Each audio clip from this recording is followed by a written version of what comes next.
Grocery store and you're seeing those prices continue to go high there for items that you paid for way less even just about 6 months ago. So you are feeling it right there. But what about going on vacation during high inflation? How do you balance that, and what will you see, and how far can it go? Our very own Christy Larson had the very latest and filed this report here about summertime travel and summertime vibes with high inflation. Get ready for a expensive summer. Some of those travel plans may need to be adjusted this next coming few weeks and months. So we do have consumer insights and innovation strategist Lisa Miller joining us here on Live Now from Fox to talk about what we can all expect to see here this summer. And Lisa, I know we've had you on before. We appreciate your time. And this summer really is going to make a big adjustment for people when it comes to their plans and what kind of activities their kids are going to be involved in, what kind of groceries they're going to be getting for those barbecues, as well as where they may be taking trips to. Right. And so we just did a survey, got data back just last weekend, and I was so curious to see what is the consumer pulse about travel this summer. And what the good news is, I think from a consumer sentiment and even just an economy, over 3/4 of Americans are saying, I am still going to keep my summer plans. People are ready for a change of scenery, ready to get out of Dodge, but it may look different this year than other years. And so it's so fascinating just to dig into that. And I like too, because a lot of times summer is when you plan a lot of those family vacations. Kids are obviously not in school as much. You can usually work with your work schedule a little bit easier. So what are they going to be expecting to see when it comes to those trips, whether they're going to be hitting the road and going camping, or maybe they are going to be taking that flight out to a destination they've always been wanting to go to? Well, what's so interesting is, I wanted to find out, like, where are people going to go? So I had things about just going to a theme park, to the public pools, like what are people going to be doing this summer? And interestingly, the top of the list was going to the beach. And so that is a really interesting thing, because obviously what's not to like about the beach, but also if there are concerns about COVID, there are still lingering concerns. If you're at the beach, you're outside in a lot of open space. And so that was the top of the list. But then right underneath of that was actually just going to visit family reunions, so much, being shut down, everything was canceled over the last 2 years. And so people are finally going to go see families and even family reunions. And then things like going to the mountains and climbing. And one thing that's fun about that is mountain climbing and hiking. It is one of the top things on the Gen Z list. So what people are going to be doing kind of varies by age, but those are some of the top things that are out there right now. Well, and I think too, it's kind of smart for families. It still gets you out and doing activities together as a group, and you can still make fun activities surrounding, that visit to the beach or surrounding families, but they're not quite seeming to go as much to, hey, we're going to be going to this theme park, and then we're going to be spending money here, and then we're going to be going to this thing, because we are seeing those prices on the rise still. Well, right. And, all of us see it, whether you're filling up at the gas tank or, filling up your gas or going to the grocery. It's just crazy how expensive, 40-year highs. But what's interesting is I did ask a question around, what are you going to do differently? So almost 40% basically said, my summer plans, if I'm not changing them at all. Mm-hmm. And then another 13% basically said, I am going to splurge. Last summer, we actually heard a coined like revenge travel, which is doing all these bucket list things. So about 13% is like, I am tired. I'm going to do something really fun this year. But then the other part of it is, about almost half say they are going to pull back a little bit. So it's really going to depend on, personal circumstances. Are you just really, wanting to do that trip of a lifetime? So consumers are going to have different things. But I think from an economy perspective, people still want to have a great summer. So when we're thinking about our plans that are going to be coming up here in these next few months, anything that you would tell our viewers that, yes, you should invest in that because the prices really aren't changing that dramatically, or anything that you say, now's probably not the time to do this as part of your summer activities? Well, what's so interesting is, I think from a consumer view, definitely the data showing that, 60% are going to invest more time in researching places, right? So before it might be, I know where I'm going, I have my airlines, I know what hotels I like, I'm just going to book it. So I would encourage all the consumers to actually take the time and do a little bit of research. But the other thing that this data is showing, which I think is so fascinating, a lot of times we can be creatures of habit. We like to do the same things. There's familiarity in doing the same things. But this summer, I think is going to be the time, because of high prices, people are going to be willing to try different destinations because they're less expensive. Maybe you go on an airline that you're not used to, or a hotel.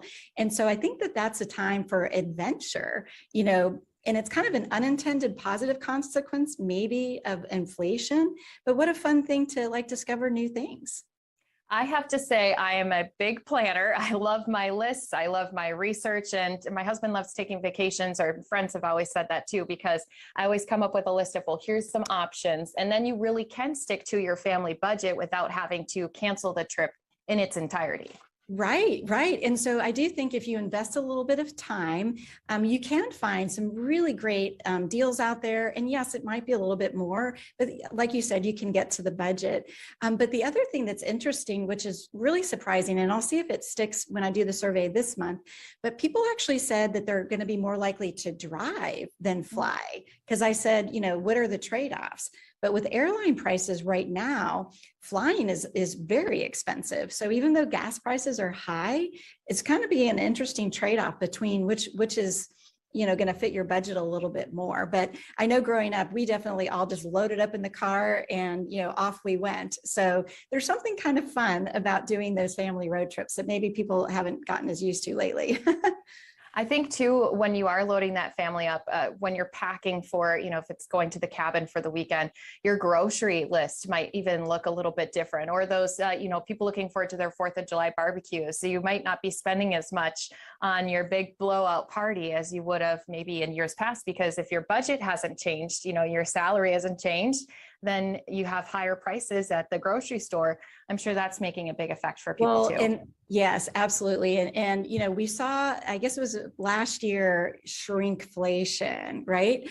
And so now that is back in the headlines right now with, chips and even toilet paper and all these things. It's the same size package, but less in it. And so so not only is it everything higher, but what's in the container might be lower. And so that's really kind of another layer to all of this inflationary times. But when I talk to consumers about it, if you like that Haagen-Dazs, if you like those Fritos, you're going to still buy those things. But if there are other categories like cleaning supplies or paper goods, those things, the private label brands have come such a long way in just, for sure the last 10 years, but even in the last couple of years. So there's a lot of options to kind of adjust your shopping, to make sure you can stretch your dollars even at the grocery store. Now, I'm curious, Lisa, when you've been talking with these consumers, who is this inflation impacting the most? Who's going to have to adjust their summer plans the most because of these prices, whether it is, the airline tickets or the grocery bills? Yes, it's really heart-wrenching, but single moms is really the household that stands out the most, and then households making under 50,000. So when I ask the question about what are you doing this summer, those are the groups that actually say they're not going to do anything this summer. And with those with those groups and populations, unfortunately, there's no margin of error in their budgets, to be able to go on these vacations. But even among all Americans, what I always say, as you know, it's like we have to find a little bit of joy. So even if you're not able to take the vacation that you maybe were planning, still find ways. If you go to the pool, you go to the park, we all need joy in our lives right now. And so hopefully people will be able to find that this summer. Yeah, I was actually just researching splash pads around the area. I have a little 2-year-old almost. So I figured, she doesn't need the big grand gestures because she's not going to remember it. She's not going to, be able to absorb it all. So what are some of the small things libraries I'll do, free events? I think that's important to consider too, is sometimes just the most simple plans can still make the kids happy and they still feel like they had a great summer. Well, and there's nothing like, I have 3 kids, and there's nothing like having just the joy in your children's faces and the simplicity of it too, right? And it's just, we want to create those moments and memories. And so many of those moments and memories have been stripped away from us over the last 2 years. And I think that there's just so much opportunity this summer, regardless of what you do, what your plans are, it's just create moments and memories for your family. So I think I'm very optimistic about summer, even amongst all of these, dark clouds that are over us. Right? You can just kind of shoo them away all by yourself by just, planning ahead and then sticking to that budget too, if that's what you need to do. Any final thoughts that you think important to mention here as we look ahead to these next summer months? And we know these prices aren't going to be coming down anytime soon. Well, what is interesting is that in the news lately, we have been seeing actually lots of articles about over inventory at stores like Target and even Walmart. So there might be some good sales on those splash pads and bathing suits and things like that. So I think in the coming weeks, there might be some good sales coming. So I would encourage the consumers to keep an eye out for those as retailers are clearing out inventory. Yeah, I always like to go down the clearance aisle because you never know what kind of unique thing you might find, but some great ways to still create memories this summer and to have some fun with your kids, especially as we do see those prices on the rise. Lisa Miller, thank you so much for explaining this all to us, giving us some new ideas and looking ahead to what's still to come here this summer. Well, thank you. Have a good one.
Welcome back, everyone, here live now from Fox, taking you out to California, where we do have President Biden at the Summit of the Americas. Let's listen right here.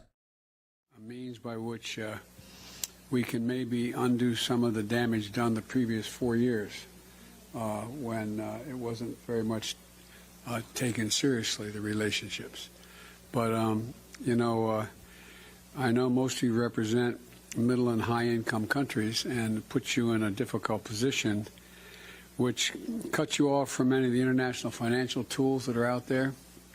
I think we've got some answers to be able to be significantly helpful in that regard, which I could talk with you about in a few minutes. And I think that, we can better prepare for natural disasters and rebuild after you get hit, increase resilience for future crises, including dealing with there will be other pandemics that are coming down the line. And so there's a lot that I think that we can and should do, but I'm here not to tell you anything, but to hear what's on your minds. This is a partnership. We're not here to dictate. I'm here to learn as well as to tell you what we're prepared to do and what you can ask me additional things you think we should or shouldn't be doing.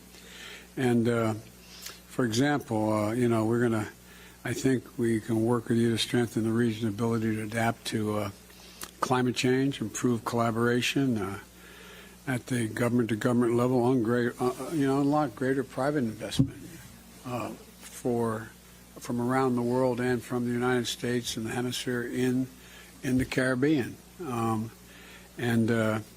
Our new U.S.-Caribbean partnership to address climate crisis was kind of thinking going to help enhance your climate resilience and your energy security and to meet some sustainable development goals. So I think there's an awful lot we can do, and I think as the gentlelady from Barbados will tell you, we discussed this at the climate conference. I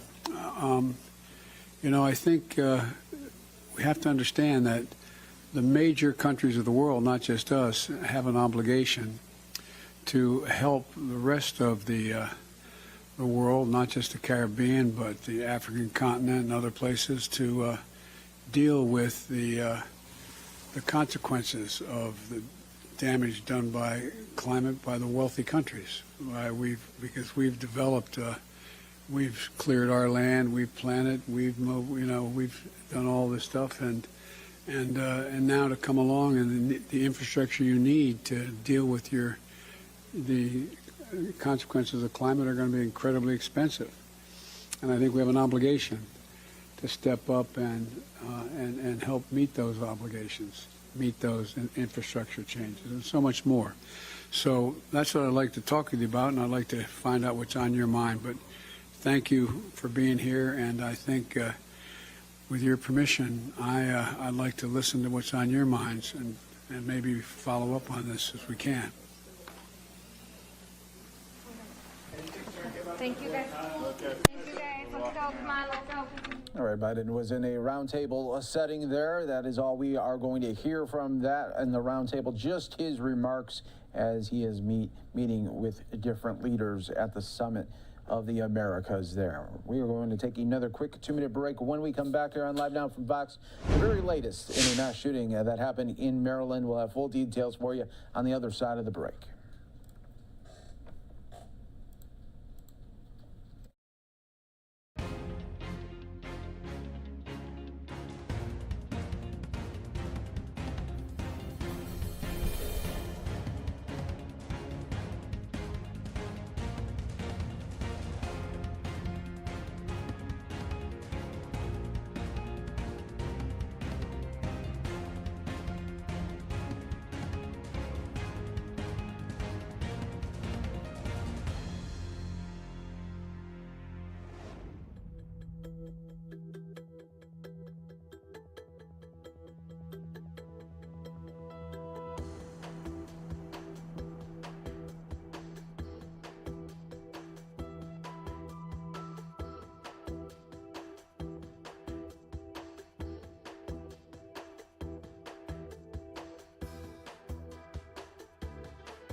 Welcome back, everyone, here to Live Now from Fox. As we continue to follow this breaking news, a situation out of Smithsburg, Maryland. 3 dead in the shooting. We're getting a little bit more information here. Governor Larry Hogan of Maryland says that he's been briefed on the shooting.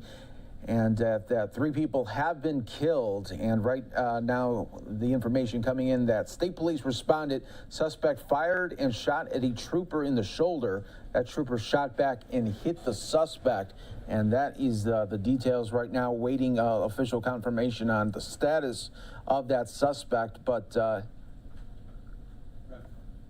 of course, we got you covered right here on Live Now from Fox. As soon as we get more info, we will bring it to you right here. But just wanted to alert you again, in Smithsburg, Maryland, 3 people shot dead. The suspect was shot by a state trooper. Waiting to hear more information on the status there of that suspect. But Smithsburg is about 75 miles northwest of Baltimore, Maryland, and we'll continue to follow it for you right here on Live Now from Fox as we continue to roll on, give you top story headlines, all in the mix right here. Obviously, as we talk about gun violence in this country, really going from major cities to small areas like that in Smithsburg. And obviously, a big concern there is gun violence, and Chicago is offering up a program this weekend that hopes to pull guns from the streets. They are offering up $100 for a gun, no questions asked. Let's listen to that right here on Live Now from Fox. So be it. Good for the incentive. For parents, it's a time for you to check your house. Check the rooms of your children and other members of your house. Check the rooms to see if there are guns in there. If there are, get them and bring them in. Make your house a safety zone and safety for your young people who live in that house. For a young person, it's a time to make the right decision. It's time to make a change, to get rid of a gun and get some money also for yourself. We will help you when you come here. If you need mentoring, we'll get you in mentoring. We'll get you in one of our young youth or young adult programs. We'll help you get employment, and we'll put some money in your pocket. So young people, I particularly reach out to you. This is an opportunity to make a turn and know that you can not just get rid of a gun, get some money, but we'll help you with the resources to turn your life around and get back on the path where you can feel strong to reach your purpose. We don't have to wait on the Senate or the Congress. We don't have to wait on them to start making us safer from guns. We can begin ourselves by taking action and turning these guns in.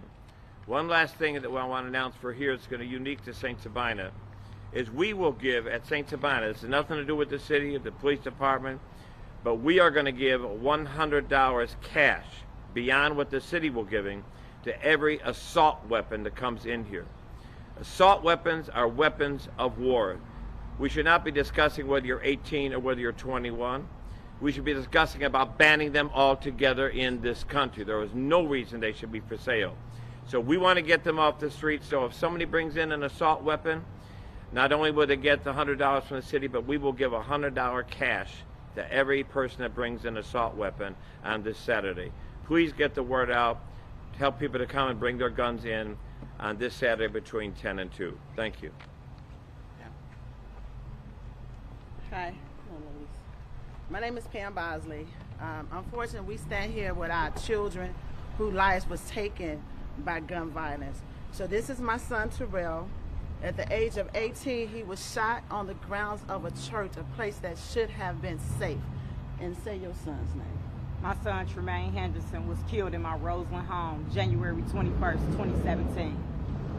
My son, Louis Funches, was shot at 31st and Rose, June 27, 2020. And we stand here together talking about our children in the past because of gun violence. So we standing together asking, begging that you come out, you bring the guns because you don't want to be standing with us. Our children no longer here. They was good. They was doing all the right things, and they are not here.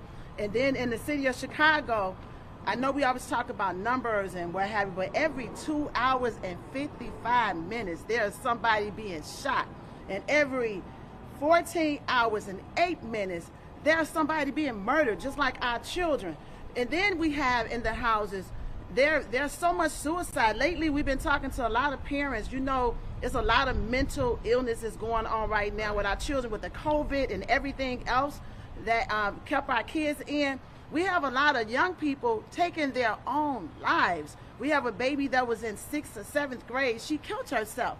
So we asking that, like Father Flager already said, check around your house and turn the guns in. You do not want to be standing here talking about your child in the past. And we all wear our children necklaces close to our heart because this is all that we have to cherish our children with. So do not end up like us. We calling, we begging, and we asking you to turn the guns in. You're gonna get $100 and more to do it anonymously. So our cases are unsolved, and we don't want you to be standing with us. Thank you. Thank you. Thank you. So we'll be able to take a few questions. Father Mike, how many years have you been doing this here? And can you tell us any stories about what people have told you when they turned in their guns? Well, actually, we started this before the city started. I don't know how many years ago. So how long has the city been doing it? We've been doing it since 2007, 2006. I would guess somewhere around 2005 we started. The importance of it, I think, is a number of things. We've had young people come in and say, hey, I just want to make a change. I'm tired. Can you help me? Because a lot of young people feel like if they change their lifestyle, there's nobody there to help them, and it's true often. But here we do have our King Center, our outreach center here, is to help every young person that wants to make a change, help them get stabilized, help them get a job, help them get any mentoring to process whatever stuff is going on in their lives. So we're here to help them, not about just getting a gun in, but it's also helping their life turn around and become strong. The other thing we've had is parents who come in and said, hey, I found this in my son's room. We had a lady just recently bring one in here and said she found this in her daughter's room who was holding it for somebody else. And she couldn't believe it when she found it, and she had a chance to turn it in. She didn't even want any money. She just said, I just want this out of my house and to save my daughter's life. So there's been countless stories of experiences like that, but I think the reality is this is an opportunity. This is an opportunity for anybody who has it, wants to get rid of it, who finds it in their house, wants to get rid of it. It's an opportunity to do it, no questions asked, as well as get some help if you need some help or you want to make a change. I have a question for the police department. We, a couple of months ago, we reported that through FOIA requests that about 30% of the guns that are turned back in your gun back programs are either fakes or antiques. Fakes for antiques. 30%, and that's through a FOIA request? Yes. So, and there are many critics that say these gun back buyback programs are really nothing but publicity stuff. So let's address the critics that say this is nothing but a PR stunt. No one ever asked, and I've been to the hospital and on many scenes, no one ever asked at the time how old that gun is. No one ever asked about where it came from. Could you hold that thought just for a second until the siren goes by? Oh yeah, sure. I'll hold. But that's very fitting. That's good B-roll. Yeah. That's our friends in the fire department. They're moving a little slower. and watch, it comes in parts right here. So, yeah. But somebody's getting help.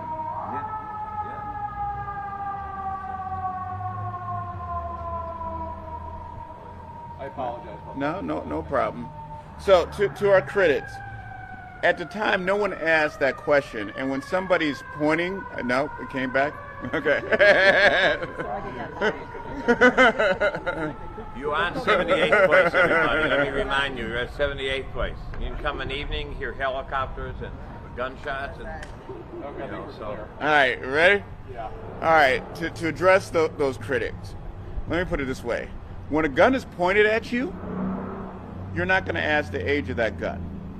The idea here, and this is one part of an overall strategy, is to bring greater safety to the neighborhood, is give people the opportunity to do the right thing.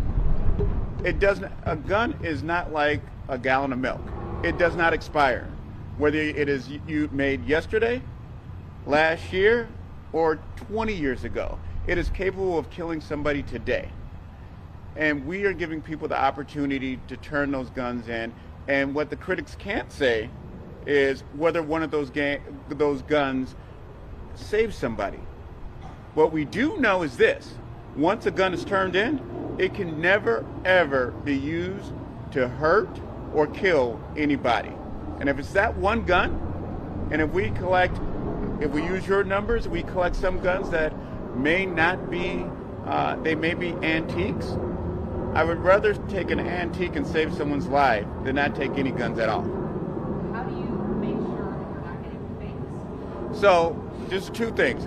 Number one, at every single gun turn-in, we have our firearm experts at that gun turn-in, and we check to see if the gun is a real gun. That's number one. Number two, for those guns that are replicas or the guns that are very, very, look very real, whether it's a BB gun and so forth, we'll give $10. The goal here is to give people the opportunity to do the right thing, and that's what we're going to continue to do. How many guns have been confiscated so far this year? So far this year, there's been a total of 49,557 as of this morning. And I am sure some officers have done some work this afternoon, and we've collected a few more. Is that a record base? Is that up from last year? 4,000, yeah. That's what I said, 4,900. Excuse me? Is that up from last year? So currently we are on pace to pass last year's total. What's that number again? I'm sorry. 4,957. 2022. 2022. Time for one more question. Okay. Thank y'all very much. We appreciate you. Thank you.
this. We've worked with his great grandson in writing this bill.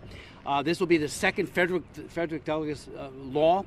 We did one a few years ago, which had a number of important prevention programs in it, including establishing curricula for our young people, age appropriate, K through 12, so that they can be situationally aware on how to thwart a trafficker, not buy into their big lies, and also to train up teachers and others at the school level, so that everybody is on the same page about these predators who are trying to exploit these young women.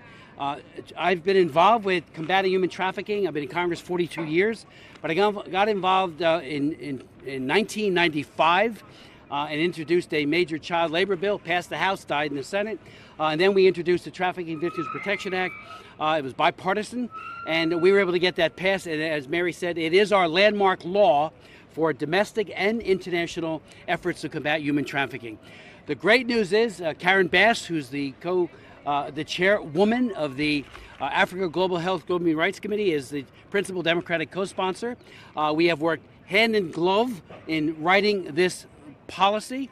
Mary V, where did she go? Mary V has been the chief architect and wordsmither, bringing a number of disparate people who have great ideas, best practices, to bring it all into one bill. Sometimes, there are some things we wanted that we didn't get, but that's always the case.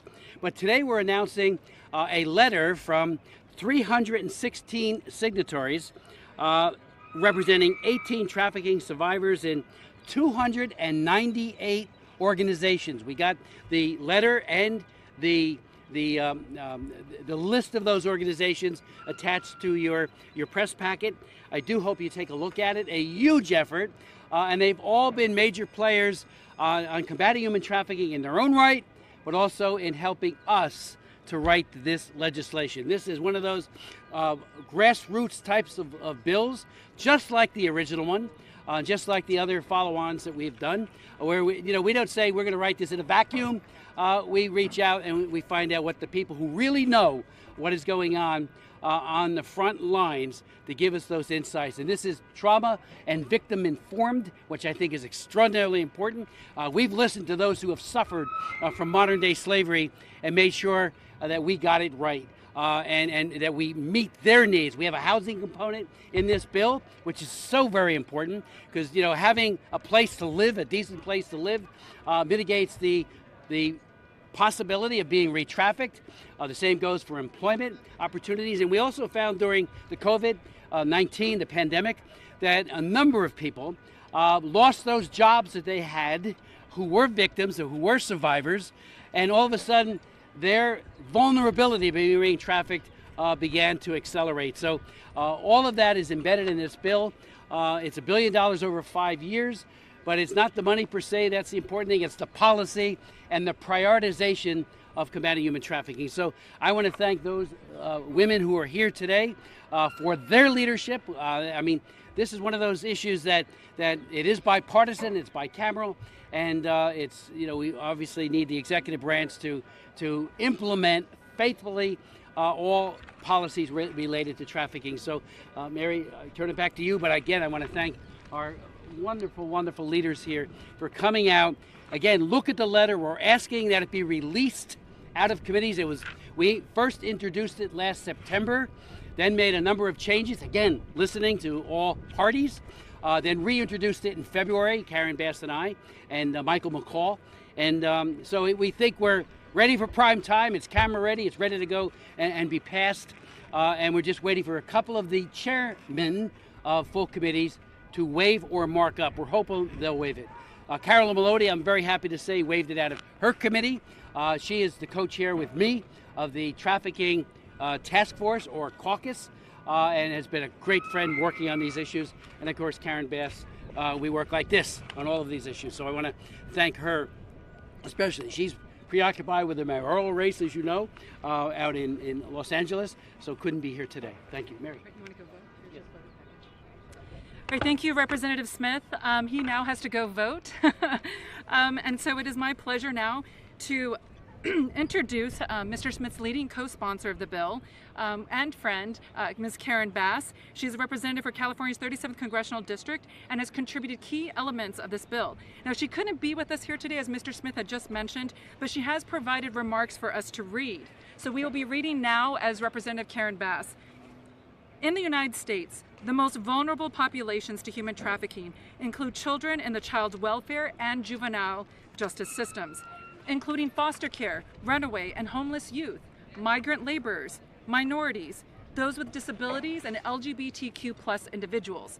The Trafficking Victim Protection Reauthorization Act not only offers $1 billion to combat human trafficking, but also includes expanded provisions that strengthen laws to protect trafficking victims.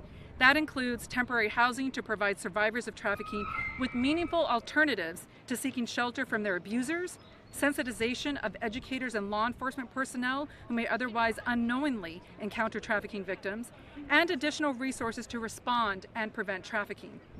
It also requires greater accountability measures to ensure those who are trafficked are protected while appropriately penalizing traffickers. The reauthorization of this act moves to not only support those who have already fallen victim, but also to prevent future risks of trafficking by adding preventive measures to online grooming and trafficking and bringing perpetrators to justice. It is our duty to protect those vulnerable populations and to stop this heinous crime when and where it is discovered. Now, since Mr. Smith has also gone on to vote and he'll be back as soon as he can, I'm going to introduce the speakers, and it is my pleasure to start with introductions with Barbara Amaya, who's an award-winning advocate, speaker, and human trafficking consultant. She's also a trainer and a survivor leader in the movement to end human trafficking and all violence against women. Barbara has dedicated her life to combating trafficking and violence against women and children, and she holds a background in education, a credential in early childhood development, and a PhD in psychology. Barbara has been actively raising awareness of the sexual exploitation of children and domestic sex trafficking since 2012. Patrina Mosley, standing next to Barbara, is the Director of Policy Engagement for Douglas Leadership Institute. Patrina is a speaker, an author, an advocate for the right to life, combating sexual exploitation, faith, and the Black family. Brittany Dunn, over here, if you could move over a little bit so they can see you. Brittany Dunn is COO and co-founder of Safe House Project. Prior to Safe House Project, Brittany spent 10 years in international business development at careerbuilder.com. She has a BA in economics and English from Wellesley College, graduated the top of her class with an MBA from Thunderbird School of Global Management, and received the CEO Circle Award from the same school. She is a military spouse, mother of 2, lifelong learner, world traveler, and protector of the vulnerable. And next to Brittany is Coco Eva Solel Luz Guerrero Alcazar. She is an anti-trafficking and equity advocate research consultant, a survivor leader, an educator, as well as an interdisciplinary artist and advocate. She is originally from La Paz, Bolivia, and has served in various targeted communities in Latin America and the United States. Her art, music, and writing have been exhibited and publicized in galleries in the United States and in South America. She is pursuing a Master's of Arts in Social Justice and Human Rights. She currently works consulting on issues of equity, research, and survivor leadership in various agencies, such as Our Voiced, CAST National Survivor Network, the North Carolina Coalition Against Human Trafficking. She also serves as an appointee in the Department of Justice North Carolina Task Force on Racial Equity and Criminal Justice Victim Advisory Group. And she's worked with Anti-Trafficking International and Polaris Project. All right, then after the speakers speak, then we'll open up to questions, but in order, we'll go ahead and go with Barbara. Thank you so much. Hello. So I'm Barbara Amaya, and I'm going to give you a little brief background of what happened to me. When I was 12 years old, I ran away from the violence of an abusive household here in Fairfax, Virginia. And I ran immediately into the arms of traffickers who spent the next 12 years trafficking me across the East Coast, mainly in New York City, and for a brief time here in Washington, D.C. I was trafficked from the age of 12 for over a decade. So in addition to that trauma inflicted upon me from age 12, I was also arrested, and I spent time in Rikers Island prison. And my question is, what was I? Was I a victim or a criminal, right? I also became heavily addicted to heroin during that time. And despite all I've endured, I persevere. I persevere today since 2012, 2013, so I can give a voice to the voiceless. Am I not loud enough? Can you all hear me? Good. It took many, many, many years for me to come to the point of realization that I even was a victim. This is a big issue for survivors, victims of trauma and human trafficking. They don't even think they are victims. It took me decades. This bill today gives the power back to survivors by providing more tools that I wish would have been there when I was experiencing what I did, right? This bill is so very important. I have to wonder if this bill would have been in place when I was being trafficked. Could it have been interrupted or avoided entirely? Who knows? We don't know. There was nothing like this available while I was experiencing what I did. Today, because of this bill, there are opportunities available to protect children across the globe. like grants assisting in the recognition of child trafficking, even acknowledging that it exists, right? Additional prevention of online grooming and exploitation of children like I was. So today I'm urging Congress to reauthorize this bill in the interest of survivors and all of those that don't have a voice. It took many, many interactions and many, many decades for me after being exploited to recognize that I was being trafficked. As I said, this is a major issue for survivors. This bill gives the power back to survivors by providing more tools needed to identify trafficking victims. Thank you.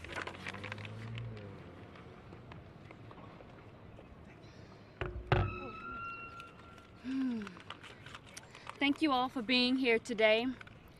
A special thank you to Representative Chris Smith, to Representative Karen Bass for their tireless work on the Frederick Douglass Trafficking Victims Prevention and Protection Act. I'm Patrina Mosley, Director of Political Engagement at the Douglass Leadership Institute, where we seek to preserve Douglass' legacy of righteousness and justice by equipping faith-based leaders, especially in the African American community, to apply biblical principles to life in the marketplace. The Frederick Douglass Trafficking Victims Prevention and Protection Act is the most comprehensive, bipartisan, and informed bill that has been continually reauthorized since its original inception in 2000. And now, after 8 months, it stalls with $1 billion laying on the table that could help rebuild the lives of victims. This bill has been appropriately titled the Frederick Douglass Trafficking Victims Prevention and Protection Act, as it is inspired by his life of bravery to advance dignity for all through abolishing slavery. Unfortunately, the exploitation of human beings is still in existence, and domestically still disproportionately impacts African Americans. Over half of the victims of sex trafficking are of underage Black girls. In a 2-year review of all suspected human trafficking incidents across the country, 94% of sex trafficking victims were female. 24% were of Hispanic descent, and 40% were Black. Ironically, the average sex buyer in America is middle-aged and Caucasian men with disposable income. As we approach the historic celebration of Juneteenth, the day the Union troops marched into Galveston announcing the Emancipation Proclamation, announcing the ending of chattel slavery, let's commemorate this occasion by getting our Black and brown women children off the slave block, by immediately reconciling any matters on this bill and passing it unanimously through all the chambers. Thank you so much.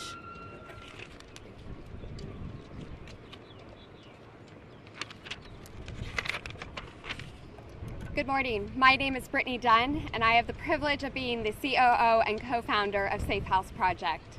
We are a national organization fighting every day on behalf of victims and survivors of domestic human trafficking. Today, I am not only here to represent Safe House Project, but I represent more than 50 organizations who provide restorative care to those who have survived the horrific crime of human trafficking. Collectively, we are the Trafficking Survivor Equity Coalition. We educate our nation's lawmakers with survivor-informed, anti-trafficking field-informed policy recommendations in order to prevent trafficking, protect trafficking survivors through equitable and inclusive care, and prosecute traffickers. Ultimately, we support a holistic approach to serving human trafficking survivors in the United States and around the world. We do this because without quality services, 80% of survivors will end up being re-trafficked. I am here today on behalf of this coalition to say that we cannot do this alone. Our work requires public-private partnership and support from our government. For every day that the Congress fails to act in reauthorizing the TVPRA, hundreds more women, men, and children fall victim to human trafficking. We must not allow for this victimization to go unseen and without response. Congress must act so that we can mobilize every resource we have to identify victims and empower them as survivors. With the passage of the TVPRA and its supportive resources, we can continue the vital work of providing much needed care to victims and survivors. With the support of the TVPRA, survivors will find consolation in knowing programs that include therapy, life skills, education, and employment opportunities will continue, and access will be expanded. With the passage of the TVPRA, survivors will have the confidence that there are laws in place to prevent further exploitation through sex and labor trafficking. Recently, a survivor that we have the opportunity to walk alongside in her fight to freedom said, if I could ask the American public, if I could ask the American public one thing, it would be whether you have experienced the pain of injustice or are living under the covering of life's comforts, will you fight for justice? Will you choose to set aside the injustice that you have experienced and pursue justice? Will you step out of your just world and choose to fight for those who are experiencing injustice? We are encouraged to know that there are incredible leaders in Congress, like Congressman Smith and Congresswoman Bass, who every day are answering her charge and spearheading initiatives to fight for this injustice. Now, we at Safe House Project are calling upon all members of Congress to answer her charge and pass the Frederick Douglass Trafficking Victims Prevention and Protection Reauthorization Act of 2022, H.R. 6552, to enhance successful programs, strengthen laws, and add accountability where it is the most effective. At the end of my conversation with this survivor, she said, "Don't choose to believe that this is the best we as humanity can do. Choose the really hard battles, like eradicating human trafficking, because then we get to be part of changing history." Safe House Project will continue to work on behalf of trafficking survivors until we see it eradicated.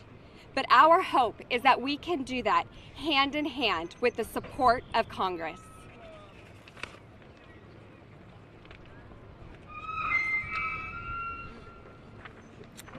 Hi, hola. My name is Coco Eva Luz Guerrero Alcázar. I am here to state that I believe Congress needs to be prompt and reauthorize the TVPA now. Trafficking knows no bounds. We must fight this exploitation at its roots. And for that, we have to acknowledge trafficking for what it is, a global pandemic.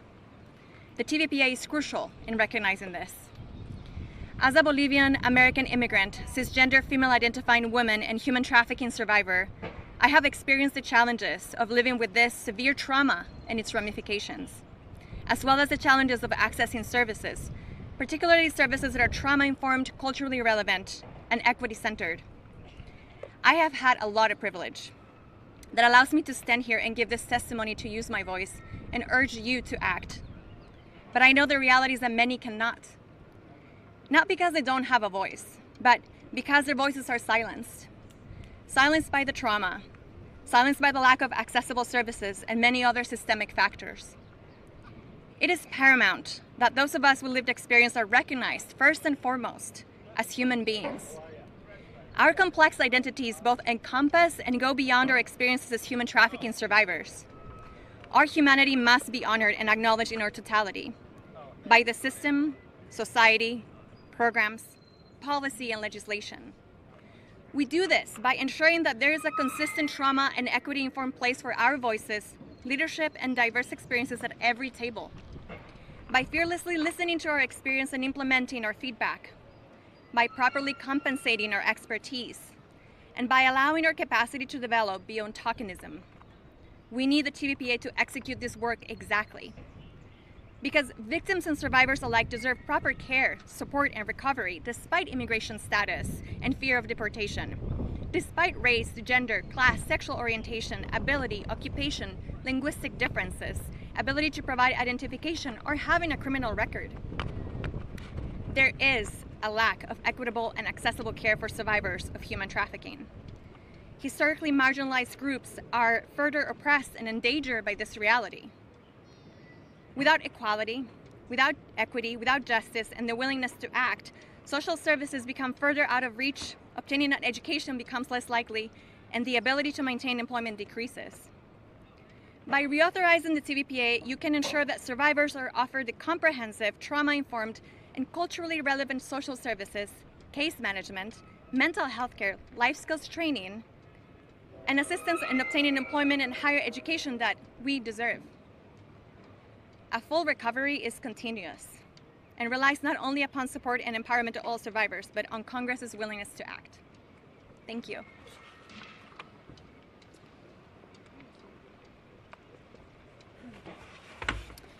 Thank you to each of our speakers for that very impassioned and for their very impassioned speeches, as well as their commitment and drive to end human trafficking.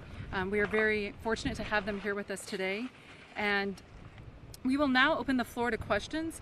And for questions that cannot be answered today, we are happy to follow up with you sometime by tomorrow morning. But yes. Yes, Eric Rosales with EWTN, the Captain Channel.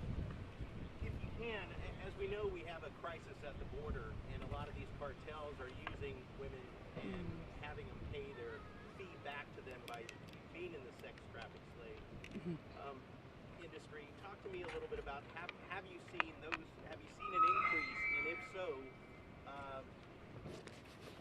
how important it is to have a secure border? Sure. I do support the secure border. I do believe passionately in legal immigration. But I think the engraved invitation that's out there today means that the propensity to exploit, especially young women, is off the charts. I mean, it's horrific. I met with the president of Guatemala and had a conversation with him about it. He told me that 80% of the women who leave Guatemala are sexually harassed in some way, some into human trafficking, some are raped along the way, and some, once they get here, are trafficked. I've raised it with the administration repeatedly, as well as with the Trafficking in Persons Office, that we do more to mitigate this terrible, terrible cruelty, including in that realm as well. So we need to be very aware that when you have unaccompanied minors and you have so many people who are seeking economic security here, that once they make that trip somewhere along the line, and often along that line, and then once they get here, they are extraordinarily vulnerable. And I would also say to Coco, you know, one of the things that this bill does, we did it in the original Trafficking Victims Protection Act, but it is made stronger in this legislation, is to provide sheltering, and both domestic and international. But, you know, I've been to La Paz, I've been to other places all over the world where USAID has supported shelters. And one in Lima, Peru, I'll never forget it, all these young girls, I mean 12, 10, 14, who were rescued, again, with U.S. Agency for International Development Fund monies from this law flowing towards those efforts. They had smiles on their face. They had people running those shelters that were full of love and compassion. There's no judgment.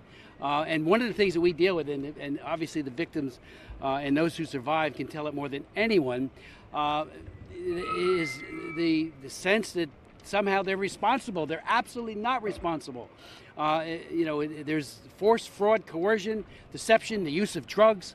I mean, this is modern day slavery, which is why there's nobody more appropriate for this to be named after than Frederick Douglass. And again, Kenneth Morris, when we met with him several years ago, he said, you got to do more on prevention. Okay, great what you're doing on the other two P's, which is prosecution and protection. And we need to do more on that as well. This bill does it. But prevention. You got to do more on prevention. And so that's where our lack has been and our gaps. This bill helps fill that as well. But it is a problem. And so that, we need to be there for the women. Yes, there are men and boys as well. ECPAC is the organization and Justice Department more than 10 years ago that ECPAC did a thing, and boys too, and pointed out that a lot of young boys are being cruelly exploited as well through trafficking. It is still overwhelmingly women and young girls, but anyone who's a victim, we need to be there for them. We're asking today, and again, when you have all of these organizations appealing to Speaker Pelosi, appealing to Steny Hoyer, and I know them very, very well. Steny and I have worked on human trafficking issues for decades.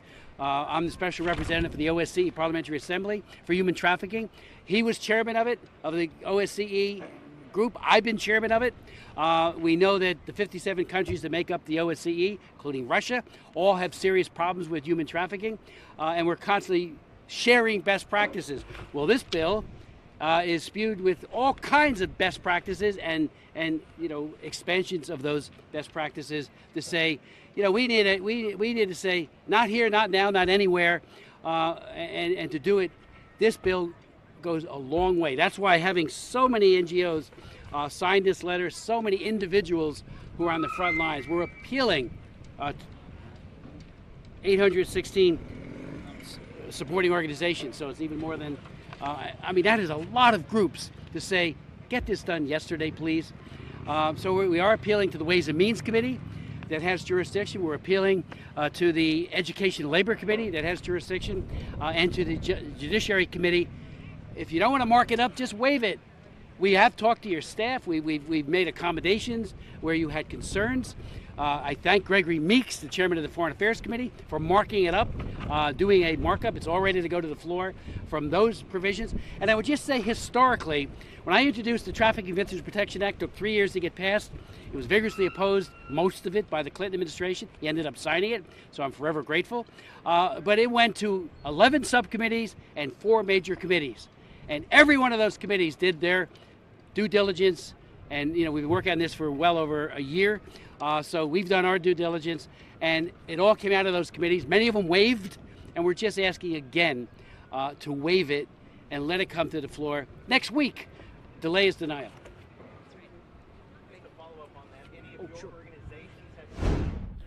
All right, we want to cut away from that for just a moment here. We do have President Biden speaking at the Summit of the Americas in Los Angeles. Let's listen in. To the future of our region. And they're not all the same concerns in one sense, and in another sense, they're all incredibly intertwined. I'm incredibly honored to be hosting all of you here in Los Angeles. My administration and the proposals that we're eager to discuss with you, we want to begin to talk about today. Proposals that I think are a far cry from what we saw from a previous American administration. But equally important, we, the Vice President, we want to listen. Hear all of you, what you think we should be doing. In the next few days, we have an opportunity to find ways we can do better for all of our people by working together. And I emphasize together, together. That's what our people expect of us. And it's our duty to show them the power of democracies to deliver when democracies work together. The United States stands ready to work in partnership with all of you, governments, institutions, civil societies, young leaders of tomorrow. And I invite my fellow heads of state and heads of government of the Americas to join me in adopting concrete hemispheric commitments that are going to advance our efforts to build a more sustainable, resilient, and equitable future. With our action plan on health and resilience, we're going to help our region recover from COVID-19 while strengthening health systems and improving our ability to respond to future health emergencies by investing in health workers. The new America's Health Corps will train 500,000 public health and medical professionals in the region over the next 5 years. The United States is going to fund this together with the Pan American Health Organization.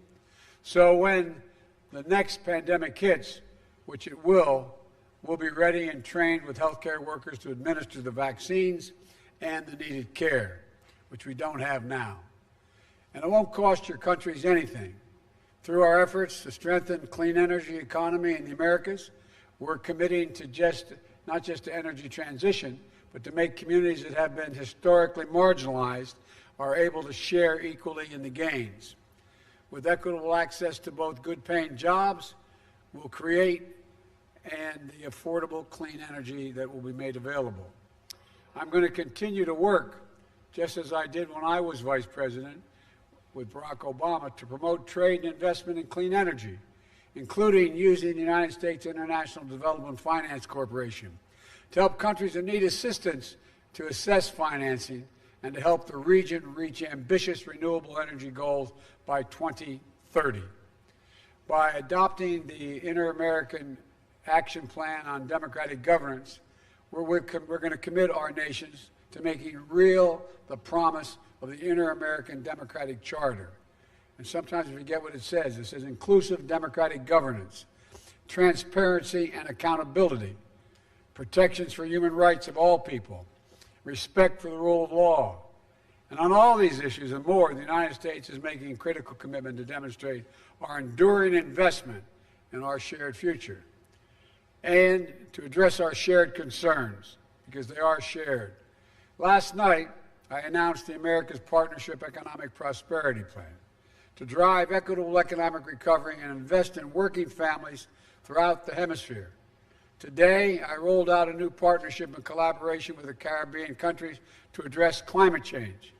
I just spent a little time with the Caribbean leaders. We have to go back and do a lot more, hear directly about their concerns, and discuss all the ways we can move together. As they pointed out to me just an hour ago, with a sense of urgency, not years, not months, but soon, soon.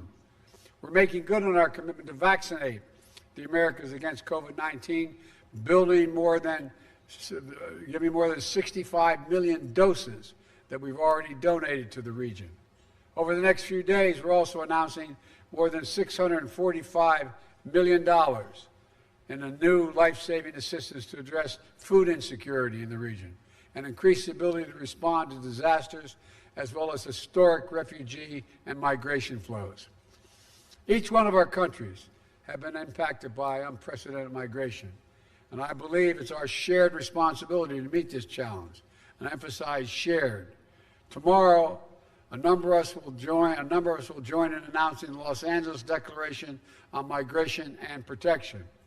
This will bring our nations together around a transformative new approach to invest in the region and solutions that embrace stability, to increase opportunities for safe and orderly migration, to crack down on criminals and human traffickers who prey on desperate people, and coordinate specific concrete actions to secure our borders and resolve the shared challenges. And tomorrow, I'll be speaking more to this and laying out our commitments. The bottom line is this: the Western Hemisphere is home for all of us. Back in 2013, when I was vice president to Barack Obama, he asked me to lead our engagement with the region. And I said we should be talking about the hemisphere, and I made a speech back then saying the hemisphere, we should look at it as a middle-class, secure, democratic hemisphere from Canada to Chile and everywhere in between. Over the past decade, our region has changed. Challenges we faced have changed. And so our policies and our solutions have to change as well. But I want to be very clear. My fundamental view and my approach to the hemisphere has not changed. I still believe what I said then. I hope that you do too. There is no reason why the Western Hemisphere can't be the most forward-looking, most democratic, most prosperous, most peaceful, secure region in the world. We have unlimited potential. We have enormous resources and democratic spirit that stands for freedom and opportunity for everybody. And no matter what else is happening in the world, the Americas will always be the priority for the United States of America. So thank you again for being part of the summit. We have a busy few days and incredible opportunities ahead of us.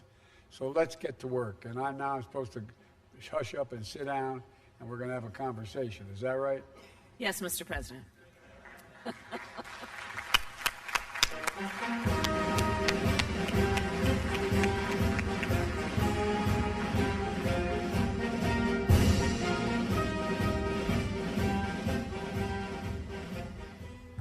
Good afternoon. The chair recognizes Ms. Cecilia Vilches Gonzalez, Youth Participation Component Coordinator of the Young Americas Forum.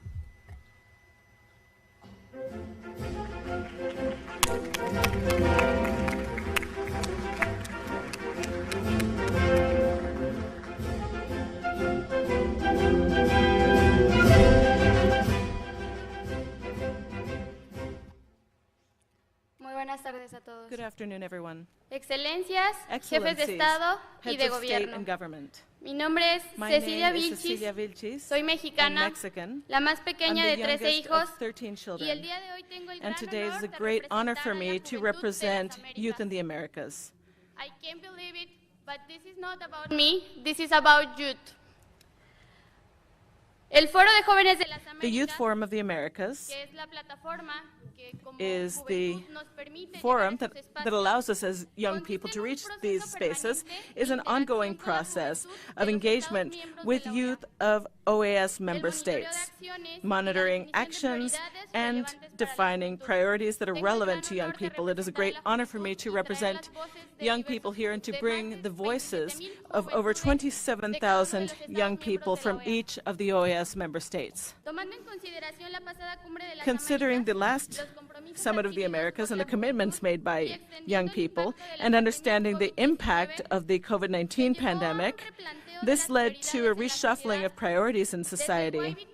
Since YABT, the organization that incorporates the Forum of the Americas, this led to the 6th Youth Forum as an official forum for the 9th Summit of the Americas. There has been a combination of conversations on follow-up and establishing priorities through a process of consultation. We believe that an ecosystem of development for youth that helps strengthen democratic governance and putting forward an inter-American agenda. That is why through the 6th Forum we promoted dialogue, participation, informed recommendations from experts, and a call to innovative entrepreneurship for young people around several major themes: climate change, working with young people, the fight against corruption, connectivity, and digital transformation, as well as COVID-19. These main areas show the evolution of the priorities of young people that we bring to the table. The current engagement process began just after the last summit in Lima, Peru, held in 2018.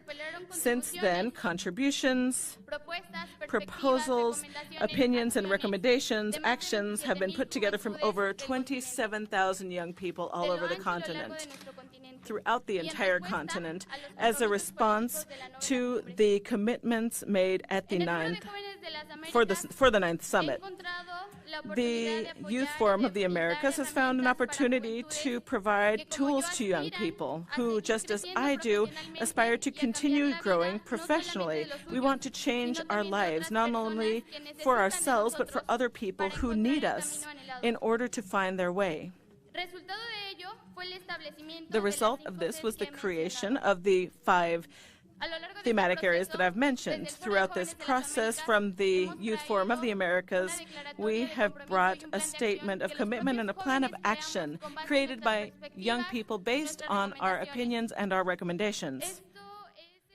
Well, we've been listening in to this now discussion underway as President Biden kind of kicked it off alongside the Vice President sitting right next to him there, as they're focusing primarily on youth for this event, the Youth of the Americas, which will lead us into our next story coming up after the break. Schools dealing with a wave of copycat threats after the elementary school shooting in Uvalde, Texas. In Florida, investigators now looking into some threats in just the past 2 weeks. Now there's enhanced school security. We'll be giving you details on what that looks like in 2 minutes.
Welcome back here to Live Now from Fox. I'm Daytona Everett.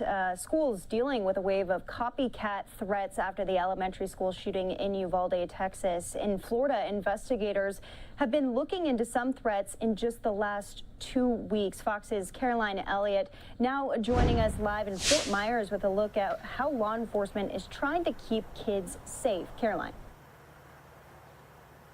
Daytona, these numbers are staggering. So far in 2022, we've seen more than 20 shootings across the country, according to Education Week.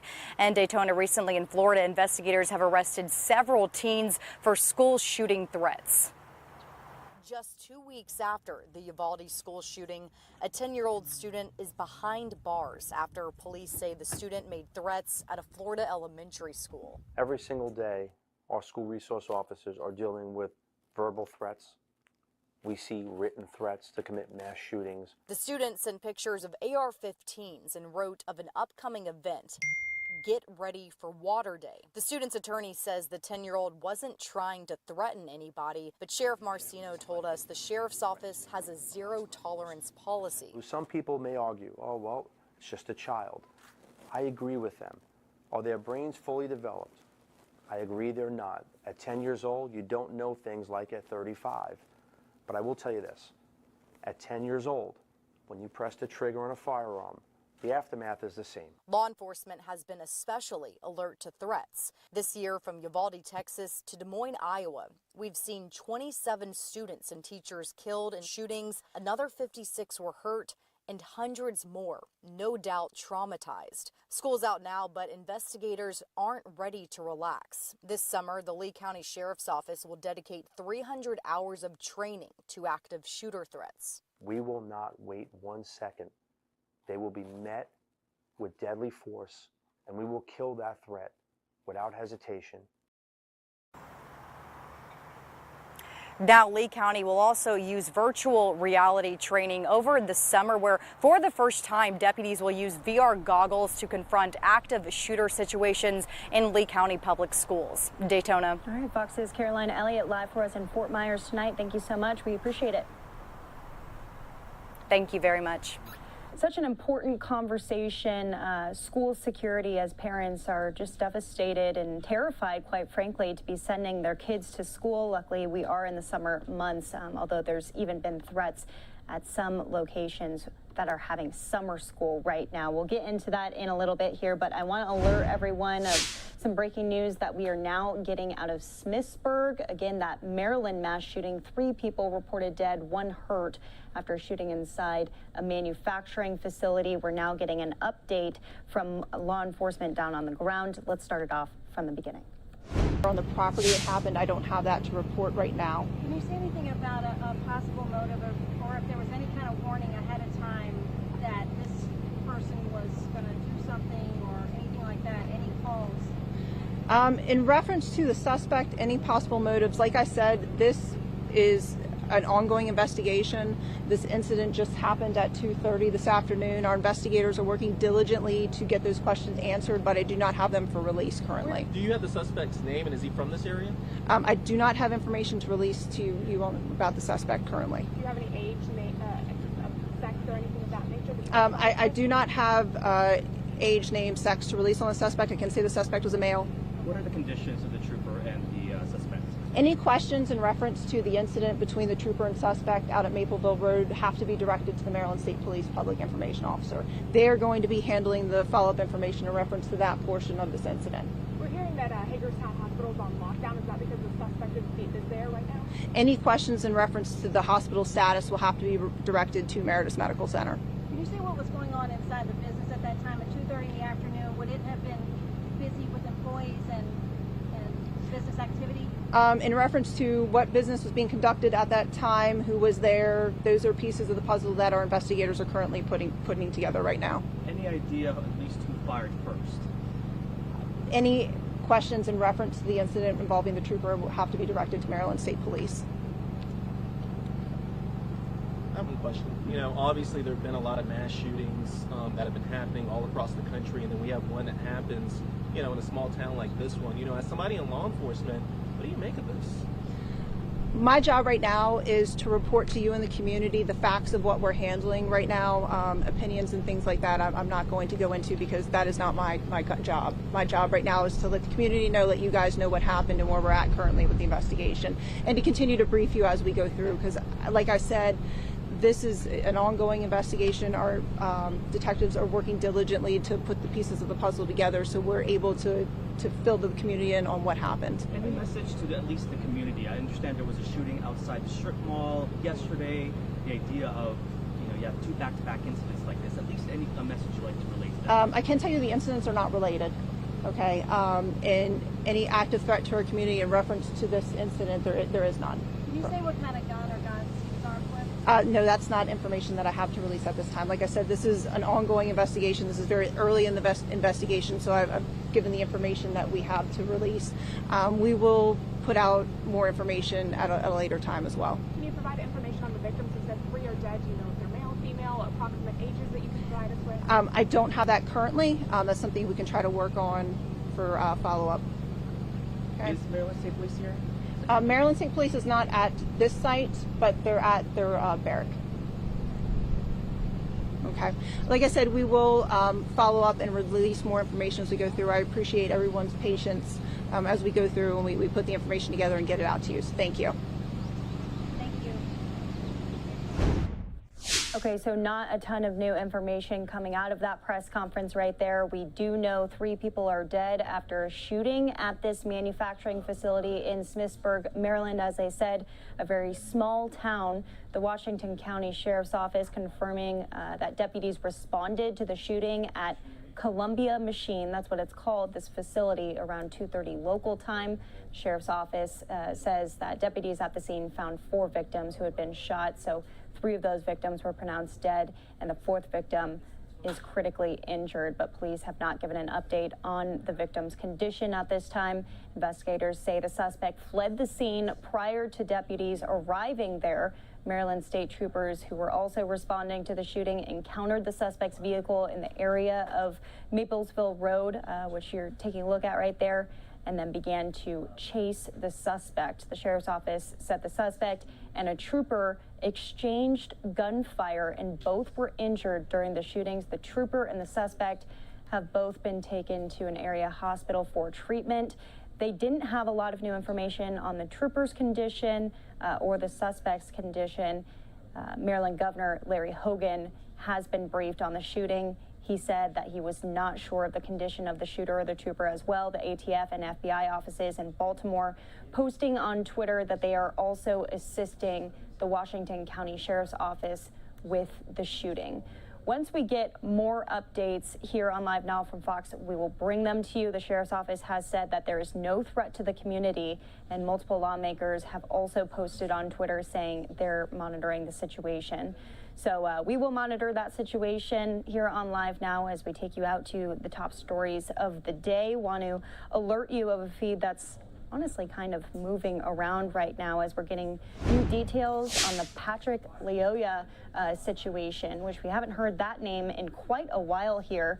But an update, the Grand Rapids officer Christopher Schur charged with murder in that case. Now protesters coming out in the streets reacting to this news. We'll give you more details on that and the latest update from Kent County officials after the break.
Welcome back here to Live Now from Fox. As our camera is moving around quite a bit here, protesters out and about in Grand Rapids, Michigan, reacting to the new news as the Kent County prosecutor announced second-degree murder charges. There was just an update from Kent County officials, or I'm sorry, from Grand Rapids city officials reacting to this as they announced second-degree murder charges against the Grand Rapids police officer Christopher Schur for the shooting death of Patrick Leoya on April 4th.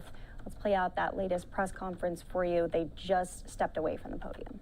The internal employment investigation can and will move forward. The investigation will include the Internal Affairs Division review of the complete employment investigation that will include determining which city or police department rules, procedures, laws, or policies were violated. This may also include additional investigation and other employment steps pursuant to city rules and policies. In the event that the chief and the Internal Affairs Division recommend suspension and or termination, the city manager will make the ultimate decision regarding Christopher Schur's employment status. If a recommendation to terminate Christopher Schur is made to the city manager, pursuant to the city procedures, Mr. Schur is entitled to a discharge hearing regarding the allegations that led to termination. Mr. Schur is not required to participate in the hearing. However, he does have a right to that due process hearing. From that point, the city manager will make a determination regarding employment status. Once provided with the opportunity, the Office of Oversight and Public Accountability will review all available evidence, including the police reports, to the extent allowed by law.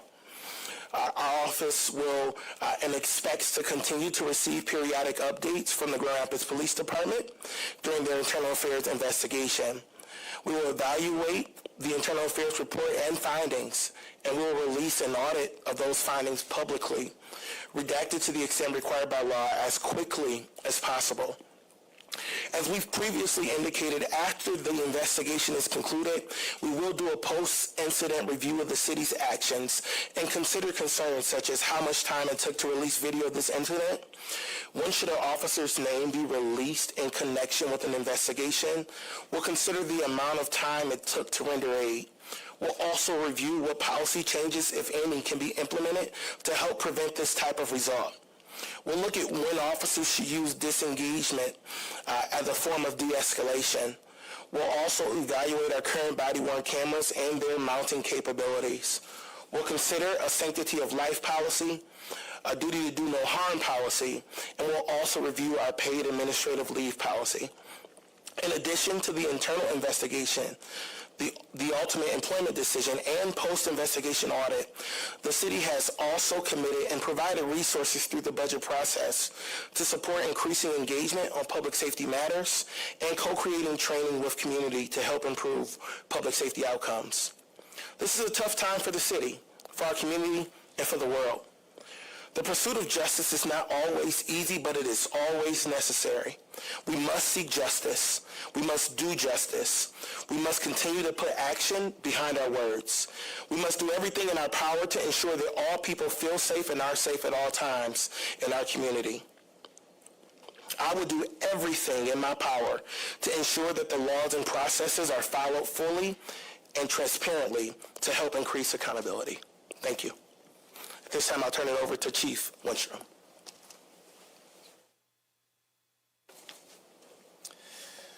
I want to once again offer my condolences to the Leoya family for their loss and to thank them for their continued calls for peace during this time. I want to thank the Michigan State Police for all the work that they did to conduct a thorough, independent investigation. I respect the decision of County Prosecutor Becker. Based on the information that I have available to me at this time, I intend to recommend the city manager immediately suspend Officer Schur without pay, pending termination. I recognize the impact this will have on a longtime employee and a friend of many at the Grand Rapids Police Department, but I think it is the right thing to do.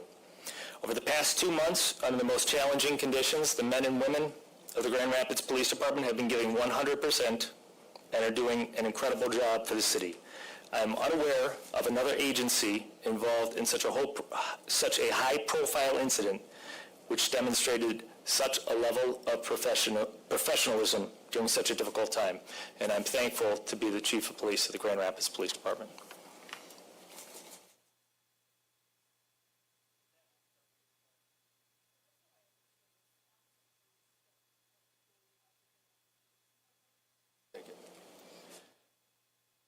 So as of today, Officer Scher is still an employee. I'm going to provide a letter to the city manager asking that he be suspended without pay. The way the process works is it's a process before termination by labor law. So we're going to commence that process immediately, but he will be suspended without pay pending termination. So when will you submit that? It will be by close of business today. By close of business, so that, but in theory,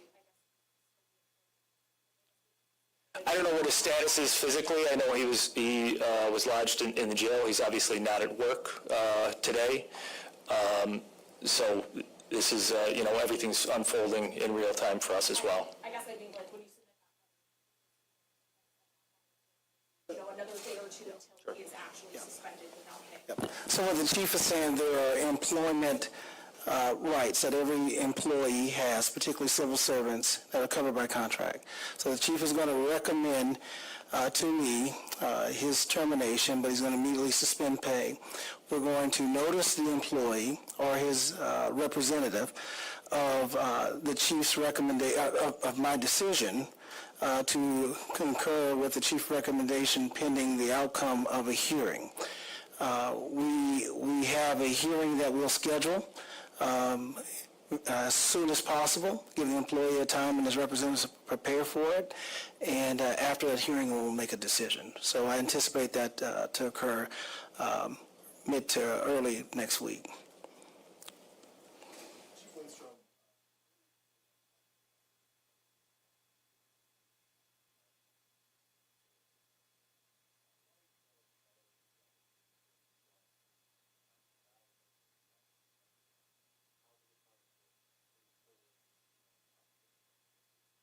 Yeah, and I have, so it's been about 2 months since I've had a conversation with the prosecutor, so we've not spoken about this incident or about anything else. We reconnected last night. He wanted to give me a preview of his decision so that if there were deployment decisions we needed to prepare so that we as a department could be prepared. You asked about officer morale. This is going to be a difficult time for the police department. We'll get through it.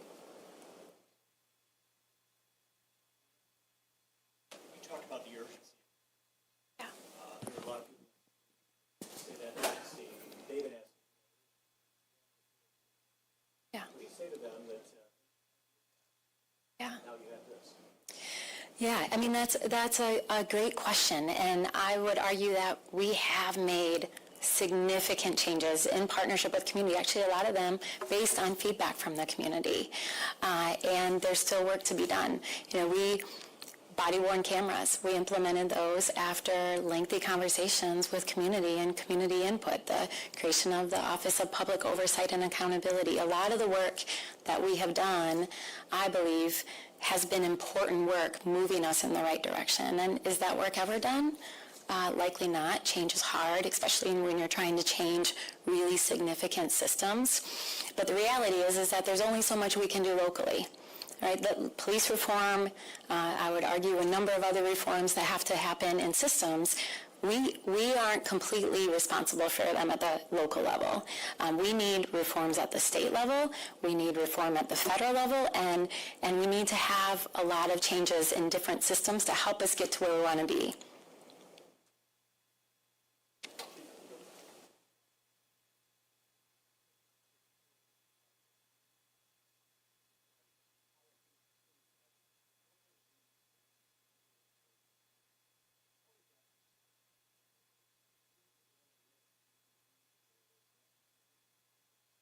I think just keeping the communication with the union. I have a good relationship. They know that I'm interested in reviewing all the policies and procedures, and so long as you keep that communication, let them know what's expected of them. I don't anticipate any resistance as far as that goes. Well, you're talking about, I mean, if you're talking about policies and procedures, but if you're talking about, changes to work conditions, it's a bargaining table issue. Bargaining is ongoing. I don't want to speak to that. I haven't had a table at those discussions at this time, and because it's ongoing, I don't think it'd be appropriate for me to discuss it at this time. I respect the prosecutor's decision. I watched his press conference just as you did, and I believe he's a fair man, and like I've said before, I think he calls balls and strikes, so I respect his decision, as I said. Yeah. All right, so once again, we have been listening into the Grand Rapids City Council members reacting to these new charges against Grand Rapids police officer Christopher Scher. He is now charged with second-degree murder for the shooting death of Patrick Lyoya. That was on April 4th, and now the community showing up in Grand Rapids today, protesting the situation and remembering Patrick Lyoya and the life that he left behind. We're going to step away from that. We'll get back to that press conference in just a moment here, but let's check in on a story that's coming out of Texas. A missing baby has been found 40 years after she disappeared. Baby Holly's parents, Tina and Dean Klaus, were found murdered in Houston in 1981. Their baby was never found until now. The Texas Attorney General's office made the announcement while asking the public to come forward with information about who killed Holly's parents. Fox 7's Angela Shen joining us live from downtown Austin with the very latest. Angela, what can you tell us? Yeah, the Texas Attorney General's office says Holly was able to meet with her extended family virtually this week, and the National Center for Missing Children and Exploited Children will arrange for them to reunite in person. Now, this case started back in 1980. Tina and Dean Klaus left their home in Florida and were later found murdered in the woods in Houston. Baby Holly was nowhere to be found. The Texas Attorney General's office says Holly was left at a church in Arizona by what they call a nomadic religious group. The couple's family got a phone call saying they'd joined a religious group and asked for money in exchange for their car. In 2021, a forensic genealogy company used DNA to identify the couple. Officials say the family that raised Holly are not suspects. We need to find pieces of the puzzle to solve this crime. The Texas AG's Office Cold Case Unit and the law enforcement agencies that work with us are committed to bringing justice in this case. We wish Holly the best. We're grateful that we found her, but we must continue with our purpose of finding who murdered this couple. And officials did not take any questions after the press conference because they say it's an ongoing investigation. In written statements, Holly's extended family says they're grateful for the officials who worked on the case and that Holly was found on her father's birthday. A newspaper in Cushing, Oklahoma says Holly lives in Cimarron Valley in Oklahoma. Live in downtown Austin, Angela Shen for Fox Live Now.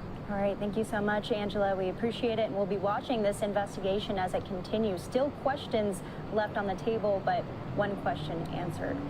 Well, we want to move on here to some of the other stories that we are following across the country as we've been alerting you over the past couple of days. And through Friday, we'll be taking out to some of these events at the Summit of the Americas. You can see President Biden alongside Vice President Kamala Harris getting briefed from world leaders about the situation with youth. This is kind of a roundtable discussion, panel discussion about next steps that need to be taken. That's as the conversation around youth and their safety is definitely front of mind out here in the United States. Gun legislation moving across Capitol Hill.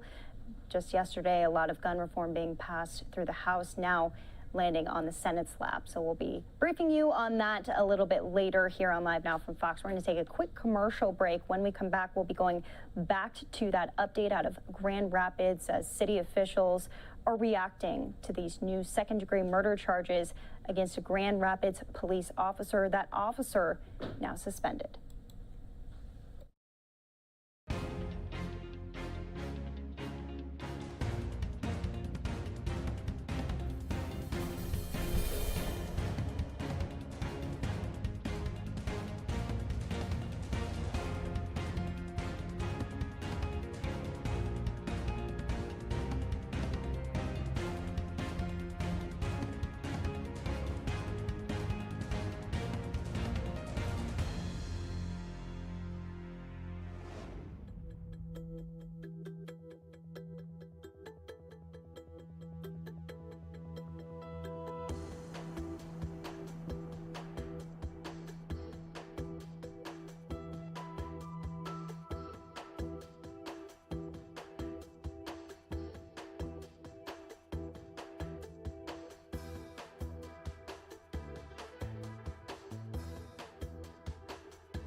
Welcome back here to Live Now from Fox. This right here is Grand Rapids police officer Christopher Schur. He is now charged with second-degree murder for the shooting death of Patrick Lyoya. That was on April 4th. Prosecutor Chris Becker announcing the charges during a press conference today, which we aired live here on Live Now from Fox after more than 2 months of investigation by his office and the Michigan State Police. Second-degree murder is a felony offense, and he could face life in prison if convicted. Schur is being charged after shooting and killing Lyoya in the back of the head during a struggle. Schur pulled Lyoya over that day due to a license plate issue. The plate of the car that he was driving did not match the vehicle. The police department learned of the charges on Wednesday, and Schur turned himself in. He's expected to be arraigned on Friday. This is body camera footage that was released, both body camera and cell phone footage of the situation. Again, that's Officer Schur there, and we have Grand Rapids city officials reacting to the news of these charges. Here's what they had to say. I haven't had a table at those discussions at this time, and because it's ongoing, I don't think it'd be appropriate for me to discuss it at this time. I respect the prosecutor's decision. I watched his press conference just as you did, and I believe he's a fair man, and like I've said before, I think he calls balls and strikes, so I respect his decision, as I said. Yeah. Yeah, and again, I respect the decision. Now, I have not had conversations with the Michigan State Police yet. I don't actually have that file, which I've been anticipating getting, because they did just conclude this. So we will take a thorough look into the whole investigation myself, but I don't have any reason to believe that Mr. Becker made an incorrect decision. Chief, were you surprised? I'm not surprised by much, no. Chief, second degree.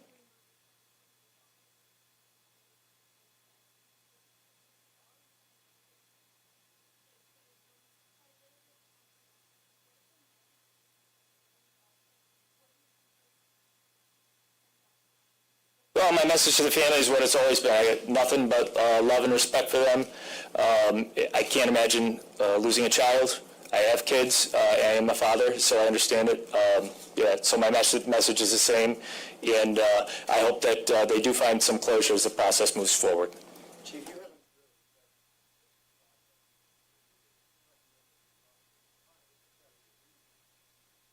Sure. The charge is totally separate. Yeah, well, you've seen the video, I've seen the video, and you have to keep in mind there's going to be a jury down the road that's going to see the video. They're going to make the final determination, as Prosecutor Becker said. This is, the officer's entitled, just as you and I would be, to a presumption of innocence. So I'm not going to stand here and say that he's guilty, but no, I understand the question, and the answer is right. So,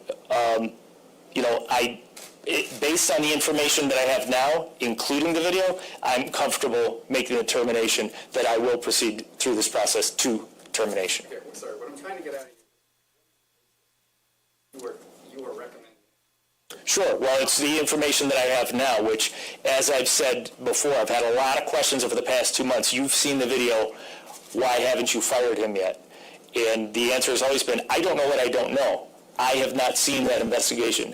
Now, I am aware that Prosecutor Becker, who has the entire investigation, has reviewed it, and he's made the determination that there's probable cause for this charge of second-degree murder. That's what gets me to the point where I'm comfortable saying that we can move forward with this process towards termination. What could we just base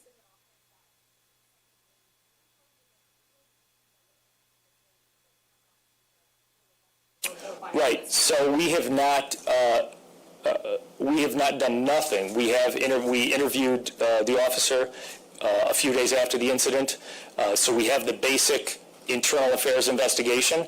I don't know what else is in that file, but I do know that Mr. Becker does know, and he was comfortable proceeding with second-degree murder. So I anticipate when I receive the file and I review it that there's not going to be more in there that pushes me in the other direction.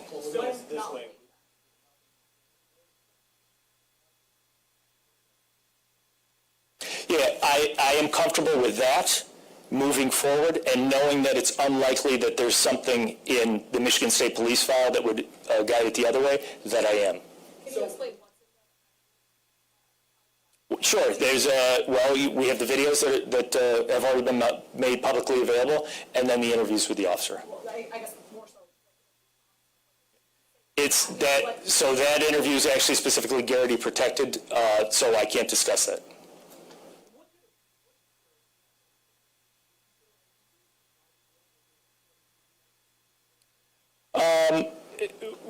Look, from the beginning, there have been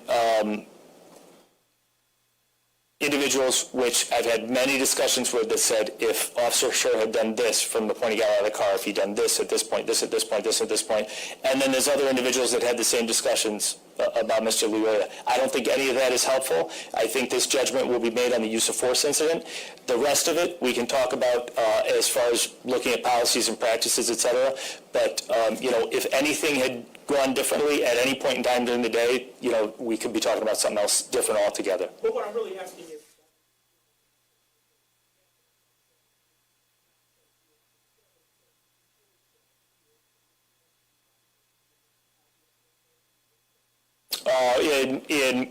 from what I've seen so far, the second-degree murder charge and my employment decision will be made on those last few seconds of the incident only.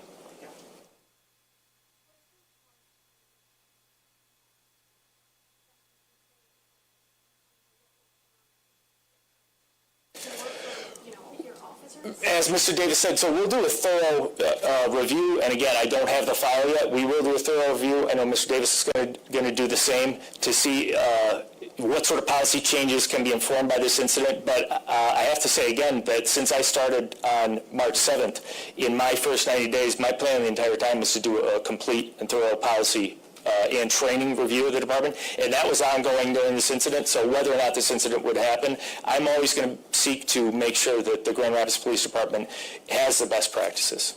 Have you had a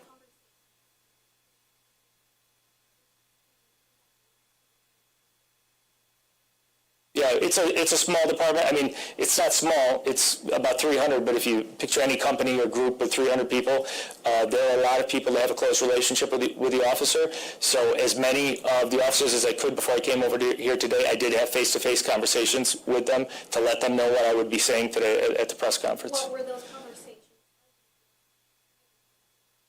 Yeah, it's just really communication. I was just explaining why, the decisions that I've made.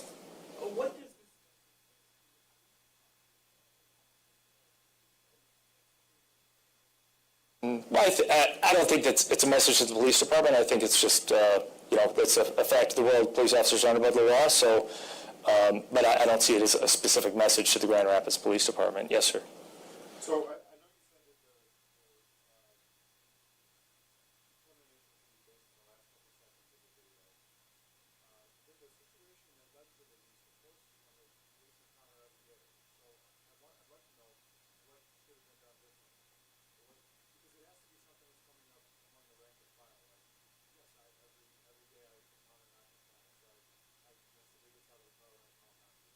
Yeah, I'm sure Mr. Luia's family, I'm sure this officer, I'm sure a lot of friends and loved ones of both of those groups have looked at this incident, have looked at this video and said, if this went differently. But as far as the criminal charges and as far as the personnel decision, we're just talking about the use of force incident, the actual shooting at the end. sure, but you run the whole department, right? So is that not useful information to how the officer conducted himself and how he should have conducted himself in the time leading up to the use of force? Yeah, absolutely. And I see every situation, every incident, whether good or bad, is always an opportunity for us to improve. And so, as I said, I'll be doing a complete incident review. Mr. Davis is going to do an incident review. And if there are other aspects of the case other than the use of force incident that we can improve on, we certainly will. So, just related to that, are there any other officers No.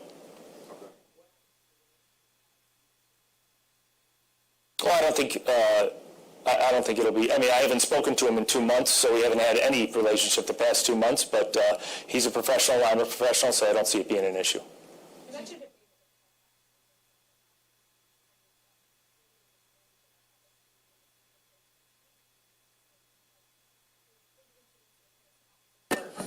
Off the job, and we're not police. Are you it's a difficult. It's over the past few years. It's been a very difficult time to be the police. I cannot imagine a more difficult department across the country right now to be a police officer in than Grand Rapids Police Department. However, I will say, as I said in my opening remarks, that we've been dealing with this for 2 months. We've had 8 murders over the past month. These officers, these detectives, have been doing an absolutely professional and exceptional job under the most challenging conditions, and the city of Grand Rapids should be appreciative of that. I know this is a kind of a strange time to be saying that, but I am so proud of the work that I've seen from these officers the past 2 months under these conditions. I couldn't be more impressed by them. Let's go 3 more questions.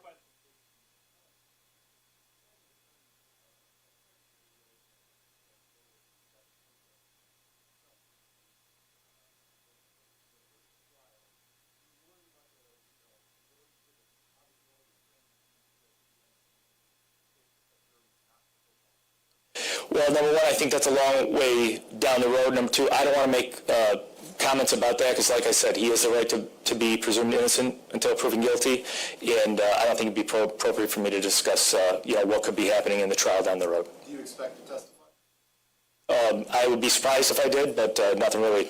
I doubt it.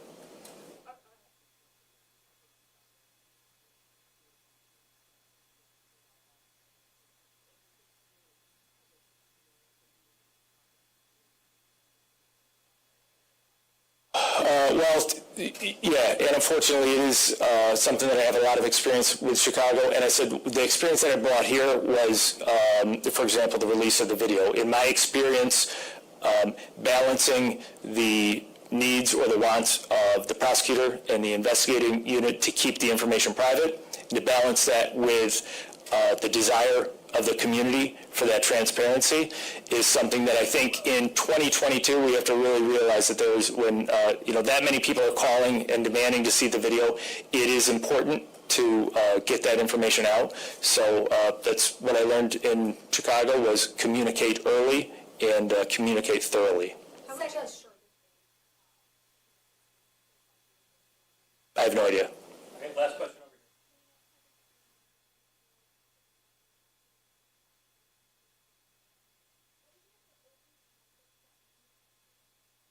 For the protesters, I support the First Amendment right. Let your voices be heard.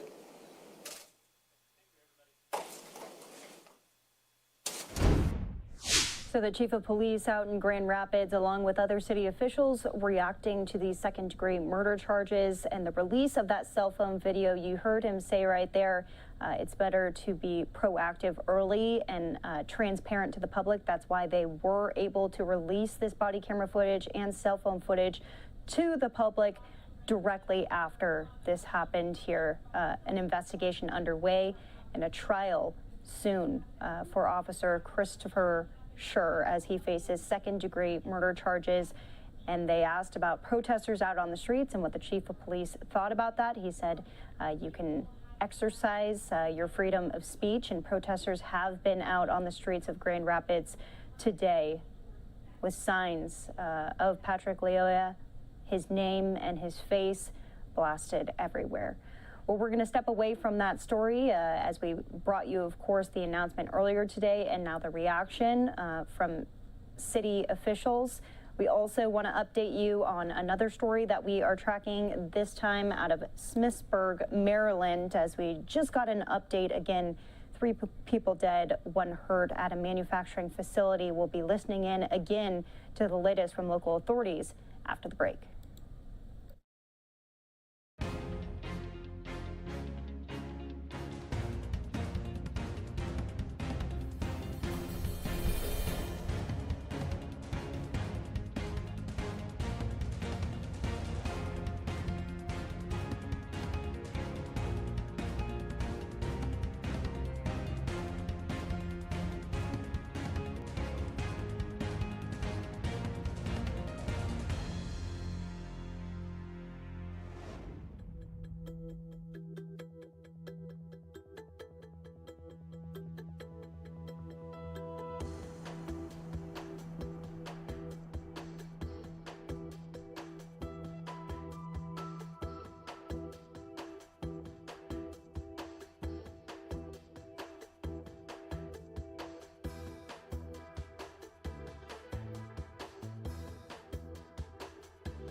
At approximately 2:30 p.m., the Washington County Sheriff's Office responded to Columbia Machine, Inc., which is located at 12912 Bickle Road, Smithsburg, Maryland, for reports of an active shooter.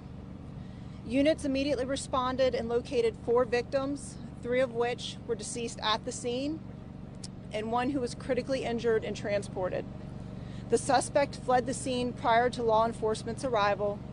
The description was quickly released to the additional responding units, and the vehicle was encountered by a Maryland State Police trooper.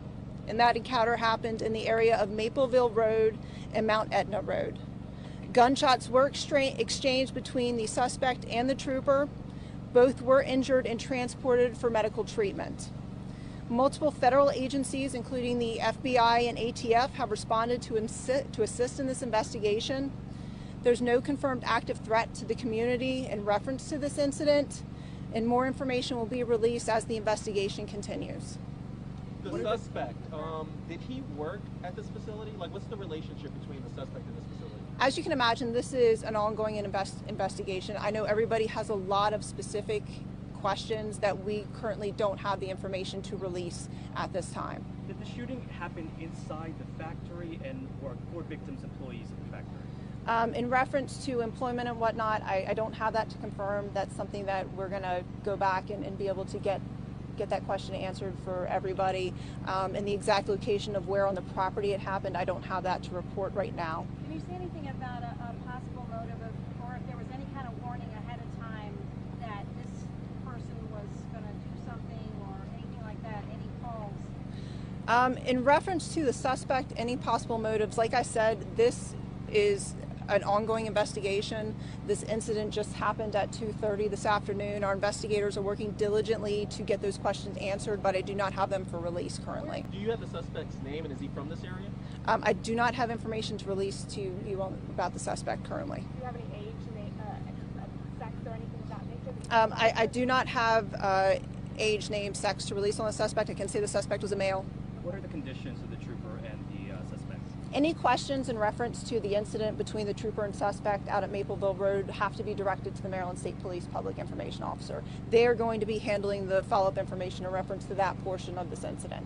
We're hearing that Hagerstown Hospital is on lockdown. Is that because the suspect is there right now?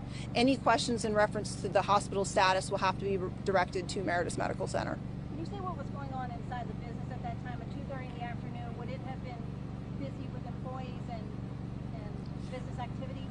In reference to what business was being conducted at that time, who was there, those are pieces of the puzzle that our investigators are currently putting together right now. Any idea of at least who fired first? Any questions in reference to the incident involving the trooper will have to be directed to Maryland State Police. I have a question. You know, obviously there have been a lot of mass shootings that have been happening all across the country, and then we have one that happens, you know, in a small town like this one. You know, as somebody in law enforcement, what do you make of this? My job right now is to report to you and the community the facts of what we're handling right now. Opinions and things like that I'm not going to go into because that is not my job. My job right now is to let the community know, let you guys know what happened and where we're at currently with the investigation, and to continue to brief you as we go through, because like I said, this is an ongoing investigation. Our detectives are working diligently to put the pieces of the puzzle together so we're able to fill the community in on what happened. Any message to at least the community? I understand there was a shooting outside the strip mall yesterday. The idea of, you have 2 back-to-back incidents like this. At least any message you'd like to relate to that? I can tell you the incidents are not related. Okay, and any active threat to our community in reference to this incident, there is none. Can you say what kind of gun or guns he was armed with? No, that's not information that I have to release at this time. Like I said, this is an ongoing investigation. This is very early in the investigation, so I've given the information that we have to release. We will put out more information at a later time as well. Can you provide information on the victims? You said 3 are dead. Do you know if they're male, female, approximate ages that you can provide us with? I don't have that currently. That's something we can try to work on for follow-up. Okay. Is Maryland State Police here? Maryland State Police is not at this site, but they're at their barrack. Okay. Like I said, we will follow up and release more information as we go through. I appreciate everyone's patience as we go through and we put the information together and get it out to you. So thank you. Thank you. So these were aerial pictures a little bit earlier today overhead that manufacturing site there. This is Columbia Machine. 3 people dead, 1 injured after this shooting situation. The investigation very much underway still. The Washington County Sheriff's Office not able to confirm a lot of details because unfortunately they say it's just too early. So the identity of the suspect, the identity of any of these victims, the trooper who was injured in this, their condition, also not known. We also have a live look from down on the ground as our reporters are on the scene with Fox 5 in D.C. You can still see those sheriff's cars that are staged outside of where that scene is. So if we get more information through the rest of the evening, possibly an identification of the shooter and the conditions of all of these people, we'll bring it to you as we have it. In the meantime, though, let's go out to the Summit of the Americas, which is still underway as President Biden and the Vice President are getting briefed, listening in to world leaders' remarks here out in Los Angeles, California. You'll remember there's a lot surrounding this summit here. Mexico and Central American leaders rejecting repeated efforts by the U.S. to convince them to even attend the summit. So they will not be in attendance here. That's as crossings at the southwestern border in the U.S. have hit record levels. Let's listen in. Income that are far from translating the realities of our societies. In this context, people see violence and insecurity that are driving them to flee their homes and their countries. And they see increasing levels of gender violence, and more fundamentally, people risk to lose their faith in their governments and in their institutions. They see frequently crime and corruption going unpunished. They see a broken global financial system that benefits the wealthy and punishes the poor. They see lies, misinformation, and hate speech going viral, sowing divisions, mistrust, and hatred. And they hear the voices of democracy drowned out by rising authoritarian and nationalist sentiments, giving false promises of security and prosperity. Excelências, esta cumbre ofrece la oportunidad de hacer frente a este. This summit allows us to face these challenges. We will be able to look at the development of these new challenges to support people as we try to provide them health care, decent jobs, social welfare, and vaccinations for all. This implies investing in quality education for everyone. This implies reforming the world financial system so that all countries can access financing and debt relief in order to invest in recovery.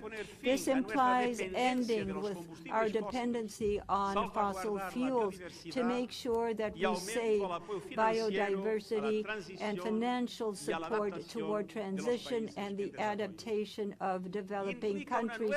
It also implies looking newly on migration, making sure that people are received and protected, and that they are afforded the security, the dignity that all of us deserve based on the World Pact on Migration. We require more cooperation between the countries of origin, transit countries, and destination countries, and as a center to our policies. We have to provide impartial justice systems, new efforts vis-à-vis crime and violence, democratic systems that protect human rights advocates and are there and reflect the voice of people, and a renewed multilateralism that will bring together all the world's nations so that we can face our common challenges.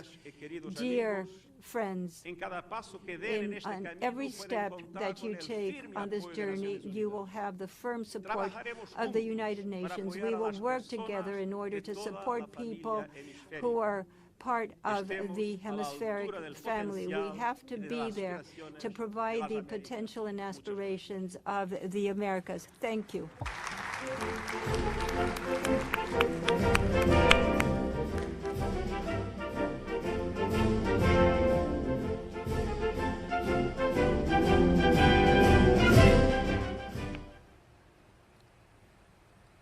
Thank you to our speakers for this first plenary.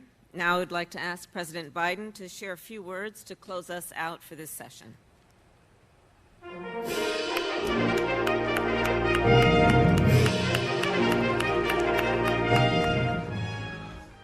I'll be very brief. I want to thank you again for participating in the summit. I think we're off to a strong start. I heard a lot of important ideas raised, and notwithstanding some of the disagreements relating to participation on the substantive matters, what I heard was almost uniformity.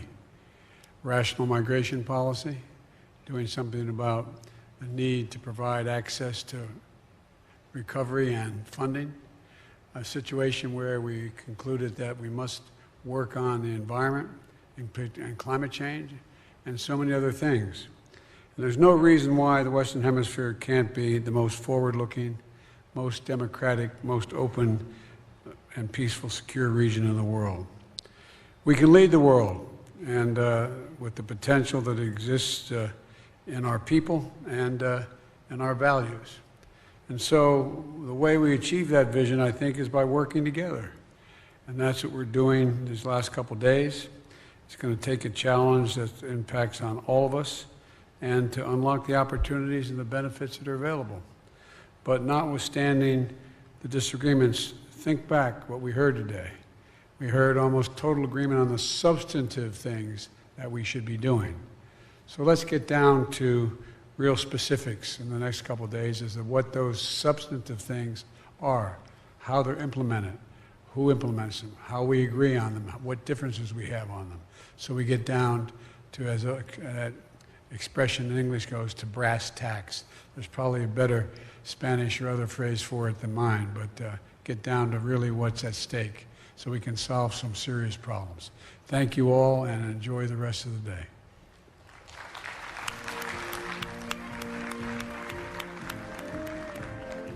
Thank you, Mr. President. This concludes our first plenary, and we look forward to the conversation continuing tomorrow. Thank you.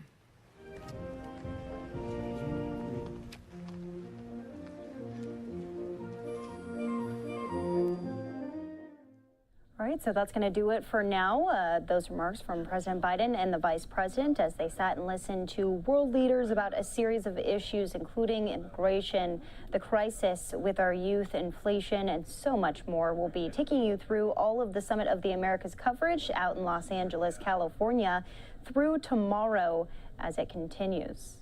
And our coverage continues here on Live Now from Fox. Stay with us. We'll be right back after the break as we are talking about the baby formula shortage, as there's still issues underway, although production is ramping up. A live look from Dallas, Texas.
Welcome back here to Live Now from Fox. A press conference from earlier today in Texas, as today the U.S. welcomed flights with over 400,000 pounds of infant formula on 2 different shipments.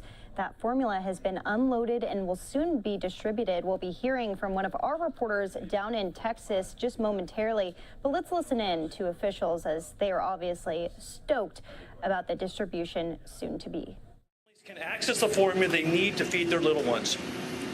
We're using the FedEx Integrated Express Network and Ground Network to support this important mission with the U.S. government, as we've done before on 2 other shipments.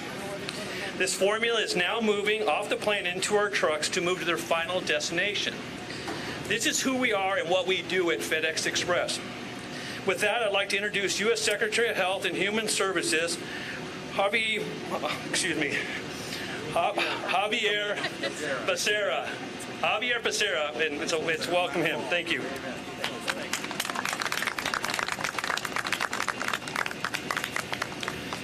Tim, thank you to you and all the team at FedEx for helping out parents and their babies, not necessarily the Department of Health and Human Services, Nestle's, who helped make this shipment possible, but really the parents. So, Tim, to you, thank you very much.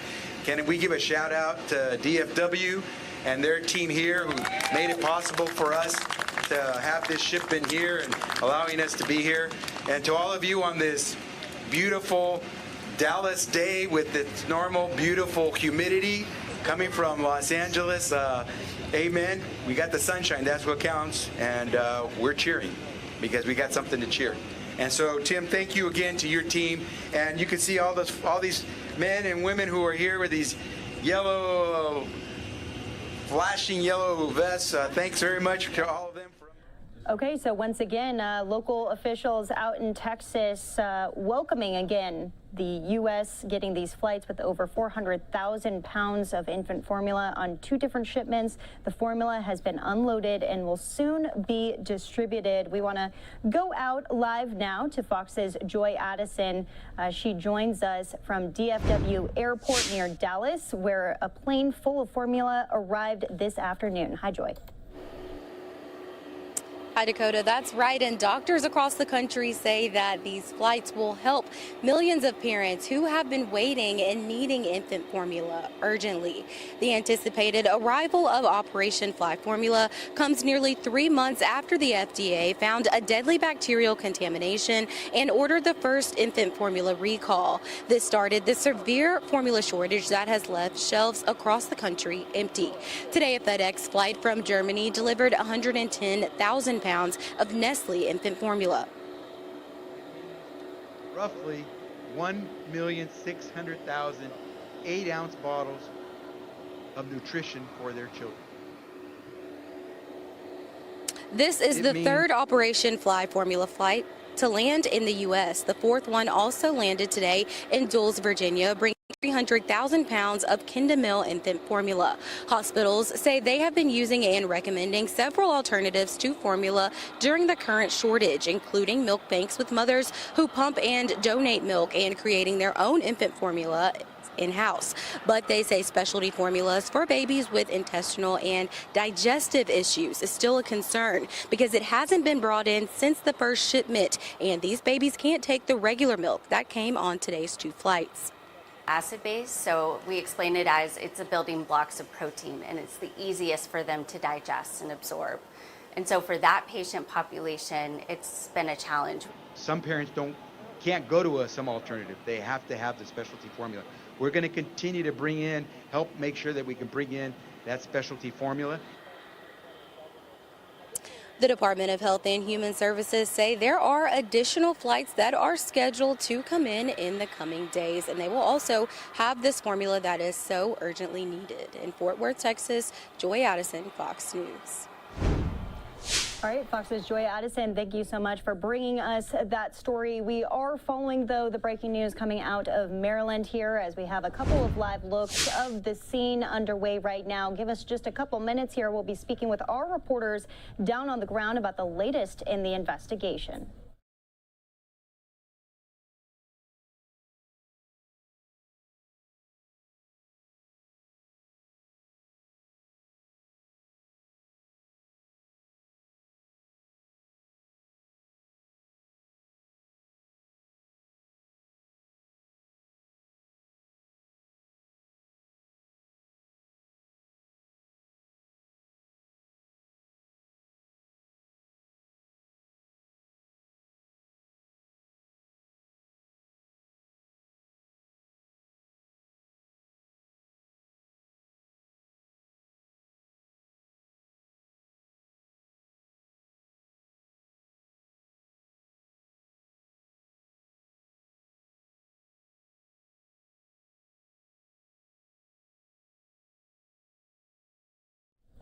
All right, so once again, we have these aerial pictures of the scene underway in Smithsburg, Maryland. Not a lot of details at this time, but we know 3 people have been killed, 1 person injured in a shootout here. There's a couple of scenes that we need to be assessing here. I want to bring in Fox 5's Jacqueline Matter, who's been tracking this all day. Jacqueline, what are we hearing from authorities?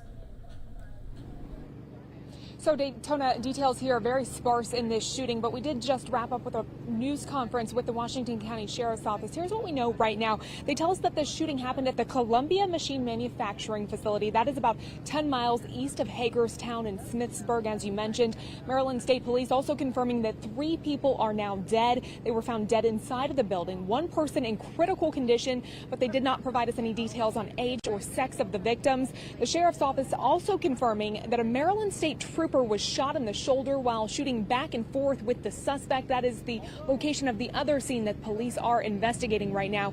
As for the suspect, police say he is no longer a threat to the community. He's also receiving medical attention right now. We did confirm that the Hagerstown Hospital is on lockdown, but police did not confirm with me if that was because the suspect was being treated there. Police here diverted many of our questions during this news conference to other agencies, so we are working to get some answers on some of those questions, like whether this is considered a workplace shooting or a possible motive in regards to this shooting. We also know, as I mentioned, that second scene that you talked about as well. That is where there is an active police presence. We have another reporter there on the scene as well, working to confirm what they may be looking for there. Obviously, still very early on in this developing situation here in Smithsburg, Maryland, but we'll bring you more information as we know it. The PIO here also telling me there will be another news conference here this evening. They did not detail when they are expecting that news conference to take place.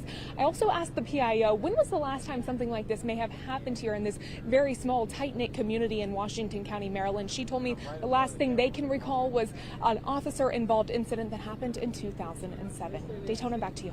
And Jacqueline, you said that we don't have an indication of the exact time of that press conference tonight. Are they expecting to release any details from the hospital, because there's still apparently some sort of threat underway there?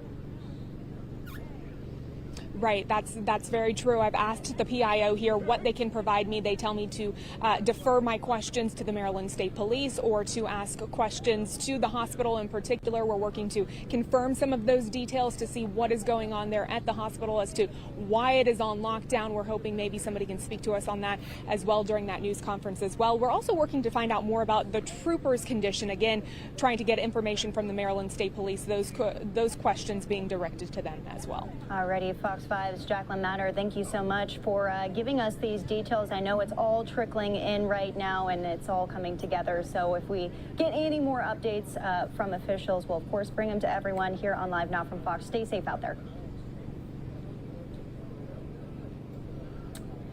And as we said, we are going to continue to bring you the latest out of Smithsburg, Maryland, as yet another shooting. It is devastating to see all of these mass shootings happening across the country in big cities and small towns as well. The investigation still very active there, as we have a lot of these authorities that have now come onto the scene. Maryland State Police is involved, as well as the Washington County Sheriff's Office. So a lot more to be coming out of there, as well as a lot more to be coming out of these January 6th hearings that are expected tonight. We will have primetime coverage here on Live Now from Fox, as we are now getting these shots for the very first time in several different halls. There's even podiums set up for hopefully remarks that we will be getting from these lawmakers who were involved there at the Capitol on January 6th. Stick with us. After the break, we will be getting expert analysis on what to expect from these hearings, who we're going to be hearing from, and this new evidence, photos, videos that are likely to be presented that have never been seen before. That's after the break.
Welcome back here to Live Now from Fox. With never seen video, new audio, and a mass of evidence, the House committee investigating the January 6th attack on the U.S. Capitol will attempt to show the story of the deadly violence that erupted that day and the backstory of former President Donald Trump, who tried to overturn Joe Biden's election victory.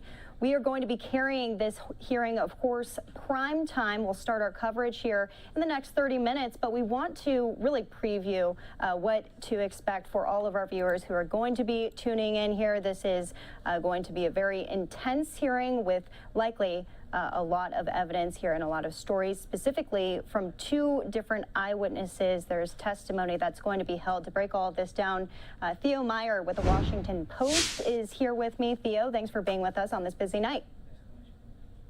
Of course, happy to be here. Okay, so who are these two eyewitnesses and what do you expect them to say? So there are two witnesses who will be testifying live tonight. One of them is Caroline Edwards, who is a Capitol police officer. She was seriously injured on January 6th last year. The other is Nick Quested, a British filmmaker who was embedded with the Proud Boys, who has turned over footage to the investigators, and the investigators have based a lot, on that footage, having, sort of rare documentary, evidence here. So what do you foresee the structure to be in this? Who will come first? How many questions are they going to be asked? Just kind of do the lay of the land for us. Well, these hearings are really about telling a story, and that story begins, on Election Day 2020, and it will outline, President Trump's efforts to overturn the 2020 election, starting on Election Day, continuing through January 6th. And we'll also focus on Trump's involvement, in January 6th, exactly what happened that day, as best investigators have been able to ascertain in over a year of investigating. And it will also cast an eye, sort of forward toward the future here. The committee's chairman, Benny Thompson, Democrat of Mississippi, is expected to say that American democracy remains in danger tonight. So another focus of these hearings, will be about, sort of the reverberations that continue from January 6th and what can be done about it. So there's a lot of history to this, and we really wouldn't be able to break it down here in just our few-minute discussion. But explain the history of the January 6th committee, how this came together, and who you're going to be watching specifically tonight, who you want to specifically hear from. Yes, there has been a long and somewhat tortured history, to get this committee set up. There were discussions about putting together a commission, a little bit more like the 9/11 commission, to investigate what happened. The House passed a bill with Democrats, but also 35 House Republicans who voted to create such a commission. That bill, died in the Senate, and instead this committee was created, on a much more partisan basis. Only two Republicans, Liz Cheney, the vice chairwoman of the committee, Republican of Wyoming, and Adam Kinzinger, Republican of Illinois, voted, to create this committee. Both of them have sort of become pariahs in the Republican Party, following that vote. So this committee is now composed of 7 Democrats, of 2 Republicans, and again, is not the commission that some Republicans had hoped would be created, but was blocked by Senate Republicans. And the scope of the committee's work has already been expansive. We've seen indictments. There's been subpoenas that have been put out on, of course, Kevin McCarthy, on Scott Perry, Jim Jordan, Andy Biggs, and Mo Brooks. What do you think? What role do you believe that is going to play tonight already, this action that's been taken from the committee? Well, as you mentioned, so many of the revelations of what the committee has discovered over the past year have, come out in real time, have been leaked out to reporters. So one of the big questions surrounding these hearings is just how much new evidence will be presented. It's clear that there will be, new audio that has not been heard before, new videos that have not been seen before. But what's unclear is the extent of the actual new information in this audio and video. How much the committee will simply be putting all the pieces together and telling a compelling story here in prime time, and how much there will actually be new revelations or quote unquote bombshells about what happened on January 6th. And the involvement of President Trump and his senior aides in it. Yeah, Theo, it's amazing to think that there is other photos and videos that we haven't seen yet, because so much has been released throughout all of these hearings that have happened in the past. Because this is the first time that we're hearing from this committee on this type of level, but this is a prime time hearing tonight in which many networks are going to be taking, and it's going to be pretty well put together, right? It's going to be a production.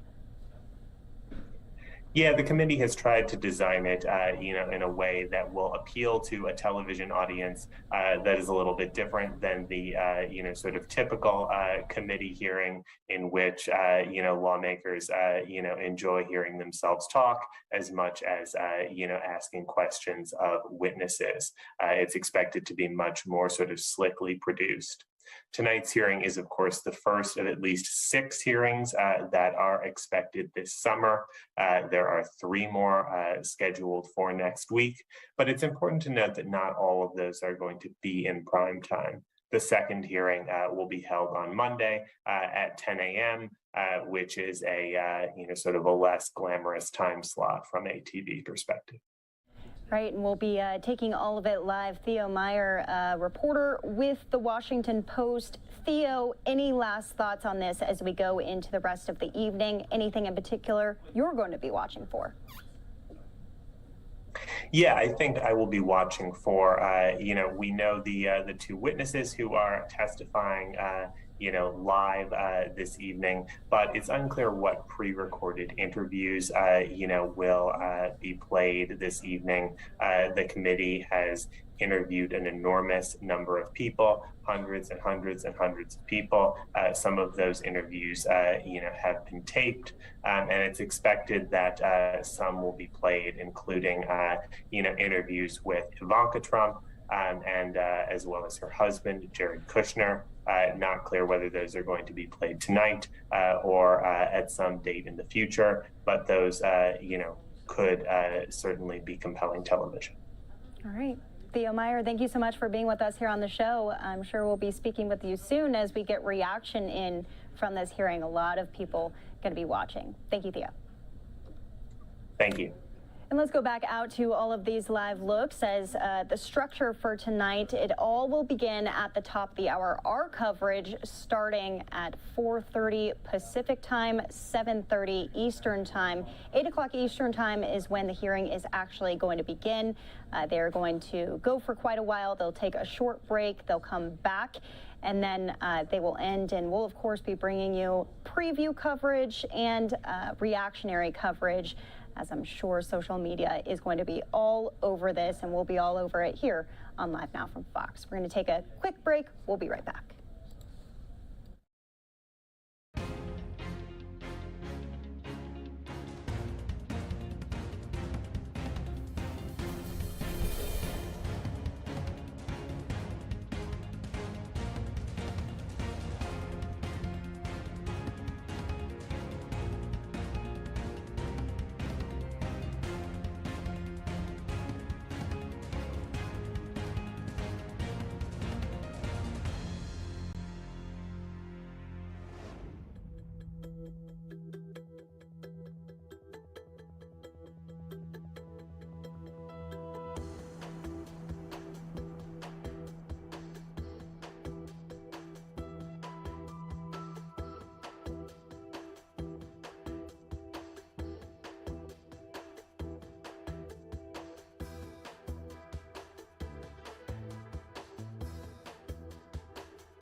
And welcome back here to Live Now from Fox. I'm Daytona Everett. We take you out to all of the top stories and breaking news across the country. And tonight is a big night as we have primetime coverage of the January 6th hearing on Capitol Hill here. We have hustling and bustling halls of Capitol Hill in Washington, D.C., as we'll be taking those remarks for you live at the top of the hour. Don't miss it. In the next 15 minutes, we'll have preview coverage of what to expect at this hearing tonight, as there's going to be never before seen footage, video, audio that is released by the January 6th committee here. But until then, there is still other news breaking across the country as Pennsylvania Republican Senate candidate Dr. Oz delivering special remarks.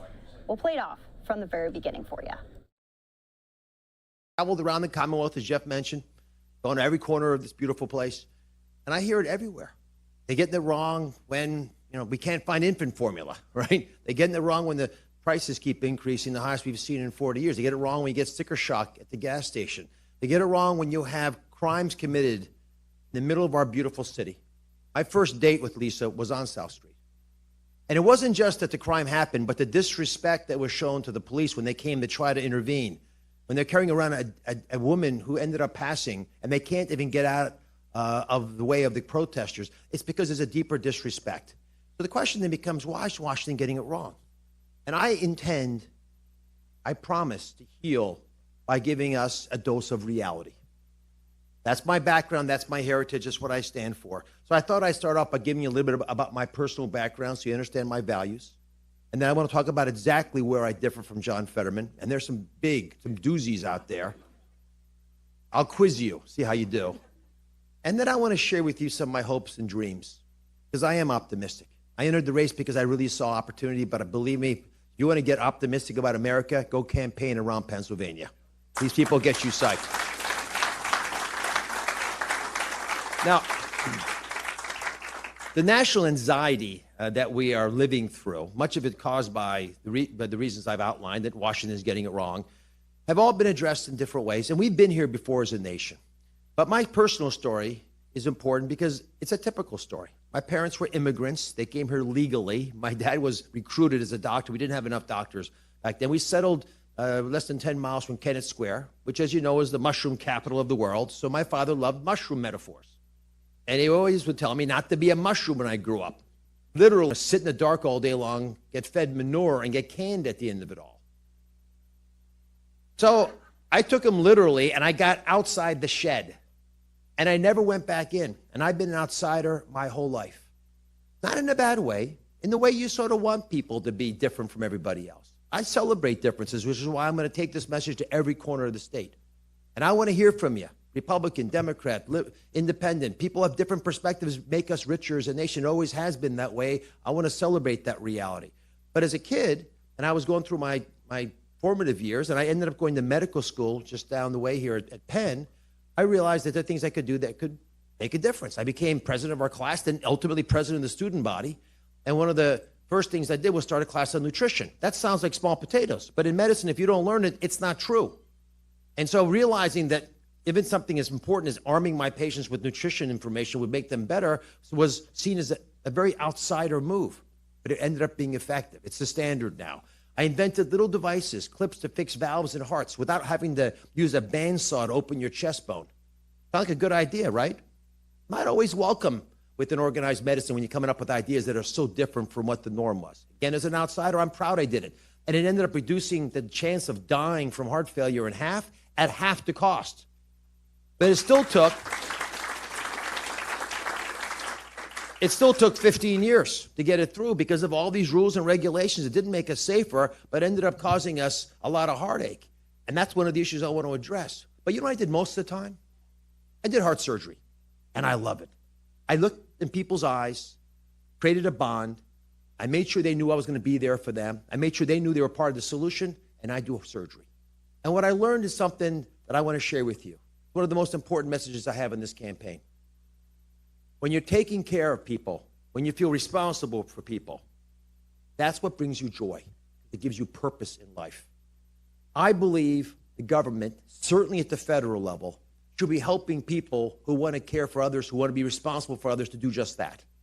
We should be helping parents supporting their kids. We should be helping first responders do what they want to do, respond.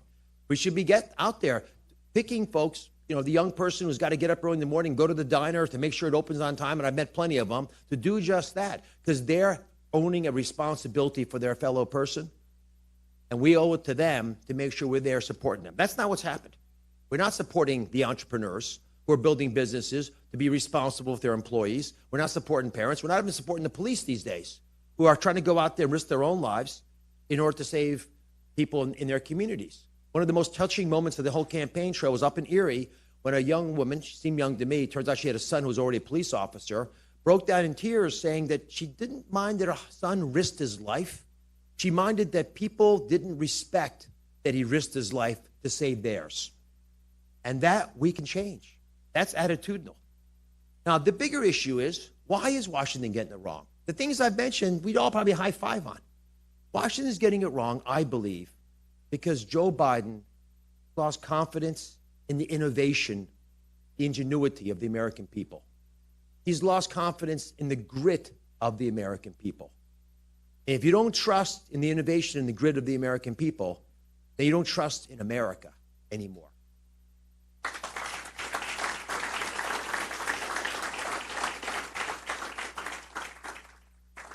He believes in the far-left approaches that he's been propagating, and my opponent in this race, John Fetterman, will push him further to the left. Now, I'll be clear on this. I'll ask you a couple questions. John Fetterman wants to spend trillions more than we've already spent, despite an inflation rate that's the highest in 40 years. Does that sound reasonable? I want to stop the reckless spending. John Fetterman's been pretty clear that he's okay with fracking and energy not doing so well, especially around natural gas. You guys think about that. I say I want an all-of-the-above solution. That's how we drop energy prices, the number one driver of inflation. John Fetterman has said that he wants to release 1/3 of all the offenders in our prisons, including violent offenders. You worried about that? I say no. I want safe streets. I want families to be able to know that their children are not in imminent danger when they walk out the doorstep. And this is true across the Commonwealth. John Fetterman's been pretty clear that he wants open borders. He wants to make our cities into sanctuary cities. Again, I say I want a secure border. I want a secure border. I want to suffocate the cartels that are running human trafficking operations. If you drain their profit, they won't be making so much money they can actually bring in opiates from China and ship them into America, which makes every American state a border state. We can do better than that. And John Fetterman goes on. He wants to socialize medicine. In fact, he endorsed the socialist Bernie Sanders and said the two of us are the most progressive politicians in America. I don't want you to lose your doctor, and I don't want to have the government between you and your doctor either.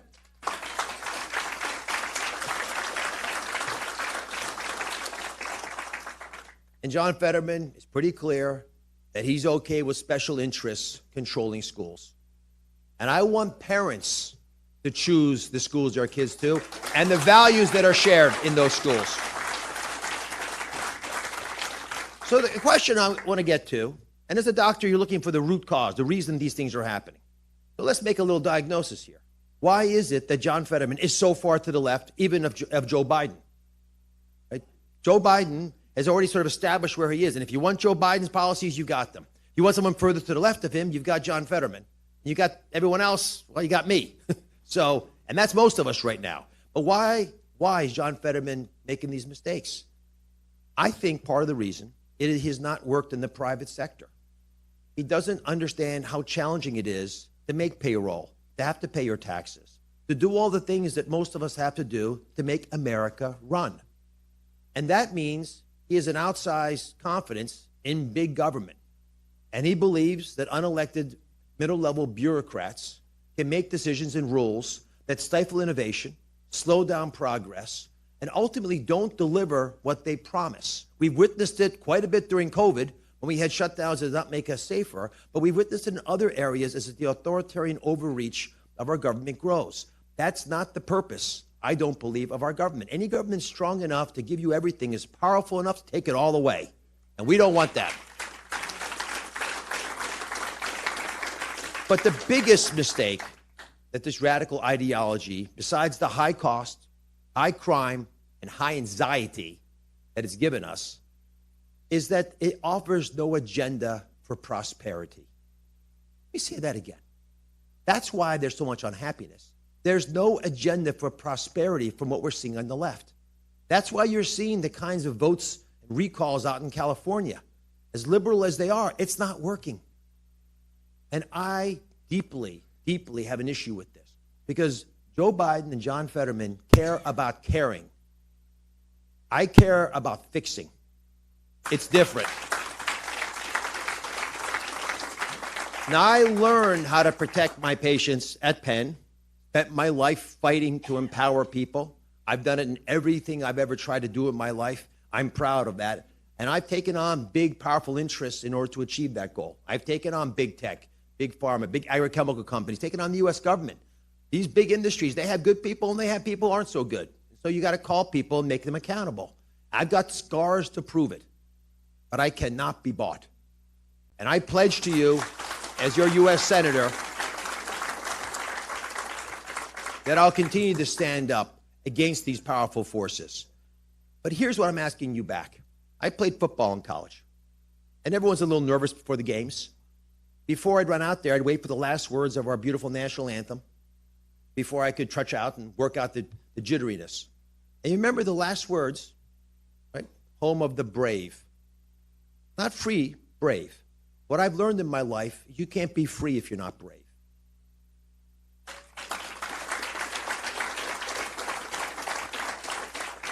I want us all to react to the fundamental insight that there are brave people out there.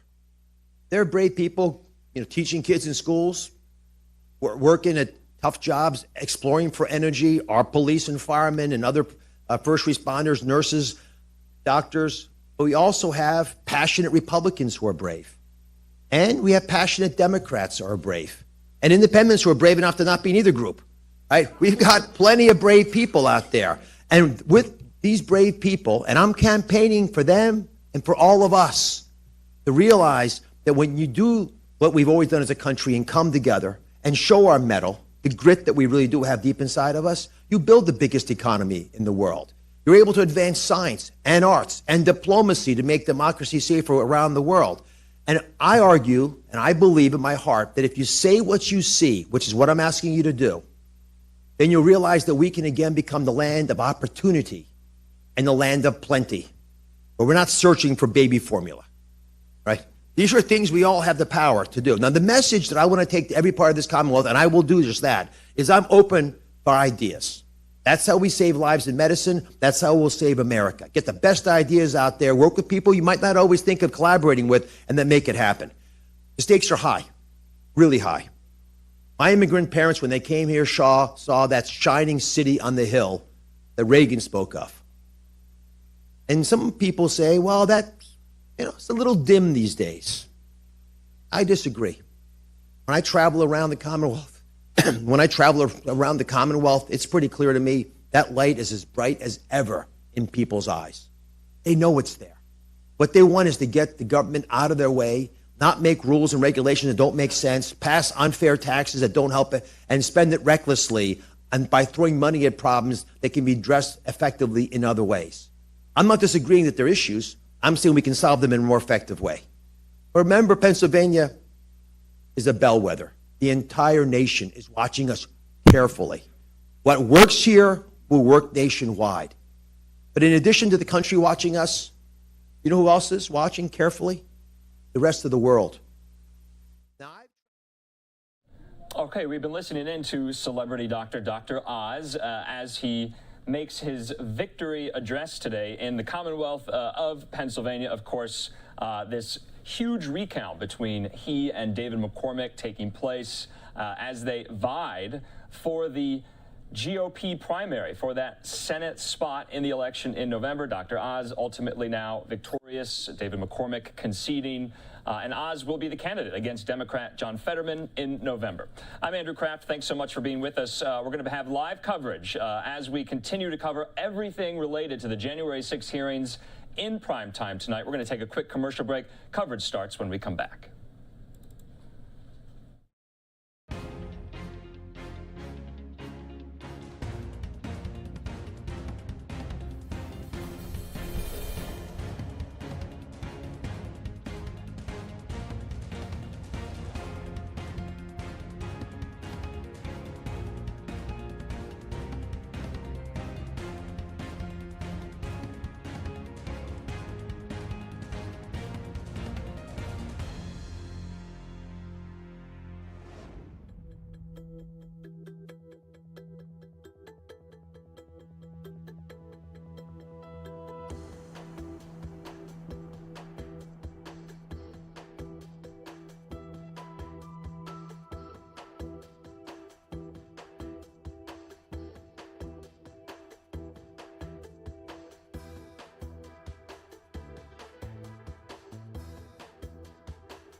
Welcome back here to Live Now from Fox. We're taking a Live Now look there at the U.S. Capitol, or at least we were. You can see there that everything will be happening very, very soon here in about 30 minutes. For the first time in prime time, the House January 6th committee will present evidence and witness testimony from its investigation in an attempt to reveal what happened on January 6th, 2021. It's been 519 days since the Capitol riot. Fox News correspondent Madeline Rivera has the latest from Washington.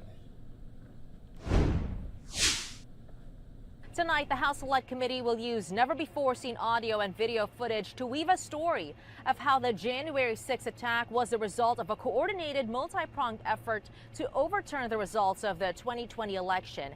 And at the center of that effort, they say, was former President Donald Trump. High stakes on Capitol Hill as the January 6th committee holds its first primetime hearing. It will be essential viewing. For months, the 9-member panel appointed by Speaker Nancy Pelosi has been working behind the scenes, conducting interviews and gathering evidence in connection with a riot that took place nearly 18 months ago. Thursday's hearing will feature testimony from a filmmaker and a U.S. Capitol police officer seriously hurt in the attack. I believe that tonight will be sort of an opening of the narration, the narrative of what happened as an assault on our democracy, on our Constitution. The committee says it intends to reveal the role former President Trump and his allies played in trying to overturn the results of the 2020 presidential election. It wasn't just about that day. It wasn't just about that violence. It was about all the things that led up to it. But the committee has struck a sharp political wedge on Capitol Hill, with House GOP leaders accusing the committee of being illegitimate and highly partisan. It has permanently damaged the House and divided this country. This hearing is just one of several scheduled for this month. The next one will be on Monday. In Washington, Madeline Rivera, Fox News. Madeline, thanks so much here. We were also just having a Live Now look there at the U.S. Capitol. The committee was formed a little more than 6 months later in July of last year. They've been doing their work each and every day since. Speaker of the House Nancy Pelosi appointed 8 people to the committee.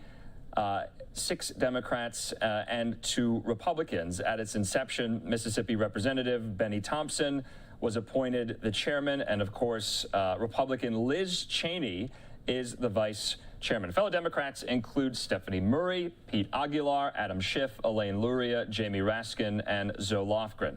House Minority Leader Kevin McCarthy was allowed to recommend 5 people, but those picks had to be approved by Pelosi. Out of the 5, Pelosi rejected 2, Jim Jordan and Indiana Congressman Jim Banks. In response, McCarthy, you'll remember, pulled all 5 of his recommendations, and Pelosi then added Illinois Republican Adam Kinzinger. We do have a live now look inside of the Capitol Hill hallways outside of the hearing room. And so we're going to be showing you this live look periodically as we get arrivals from the members of the committee, arrivals of the witnesses testifying, and then, of course, we'll see if anyone else is in the audience, any other members of Congress. Now, fast forward to February of this year, the Republican National Committee censured Cheney and Kinzinger for their role in the committee's work. And now, 4 months later, the public hearings to release findings of the investigation are set to begin tonight. The findings could shed new light on the attack itself and who ultimately will bear responsibility for the insurrection. For more on tonight's hearing, let's hear from some of these lawmakers just today as they were asked about this in the halls of the Capitol. Here's House Minority Leader Kevin McCarthy. Speaker Pelosi's Select Committee on January 6th is unlike any other committee in American history. In fact, it is the most political and least legitimate committee in American history. It has used congressional subpoenas to attack Republicans, violate due process, and infringe on the political speech of private citizens. It has actually been caught altering evidence, including the text messages of our ranking member, Jim Jordan. It has permanently damaged the House and divided this country. And let's be honest, it is a smokescreen for Democrats to push their radical agenda. You read it in Axios just this week. The battle's internally because what do they want to do? They want to federalize the elections, and they're talking about their real outcome of what they want to achieve, abolish the Electoral College. All the while that the Democrats are ignoring really what is affecting the American people. The highest inflation in more than 40 years. Record high gas prices. Doubled since President Biden has taken office. Lack of baby formula. Unsecure border. Fentanyl coming across. Now the #1 killer of Americans between the ages of 18 and 45. Now let's be very clear. The violence at the Capitol that day was wrong, and we have repeatedly denounced it. But keeping the Capitol safe is not the point of Pelosi's illegitimate Select Committee. From the beginning, the Select Committee refused to investigate the real circumstances that led to the riot, including the lack of security around the Capitol. They also ignored the left-wing mob violence, which led to riots and loss of life across the country that summer. When House Republicans proposed investigating these facts, as you'll remember, on January 12th, we put it to the floor, and every single Democrat voted no. When I sent Pelosi a letter after they voted no, she did not respond for 3 months. Then she jumped to create a Select Committee. Not only that, she rejected the minority's picks to be on the committee. Okay, so House Minority Leader Kevin McCarthy not sparing any words about what he thinks of the committee and the committee's work, while also Speaker Pelosi was asked today about what she expects out of the hearings tonight. Let's listen in. Okay, first of all, let me just thank the members of the committee.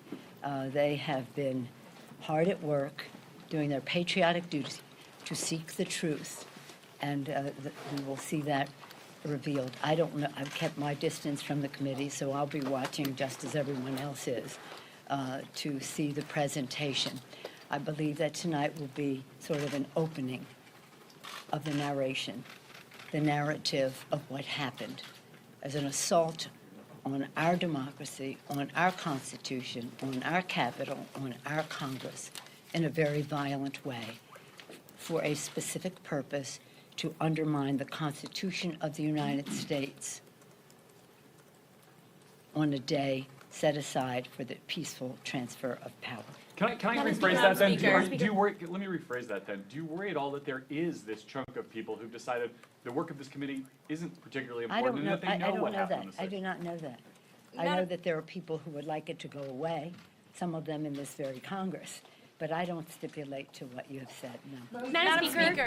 Okay, those were Speaker Pelosi's remarks earlier today on Capitol Hill. Let's also get, lastly, reaction from President Biden. He was asked today about what he expects out of the hearings tonight. Remember, he's not in Washington. He's in Los Angeles for the Summit of the Americas. He was in a bilateral meeting with Canadian leader Justin Trudeau. Here's what he said.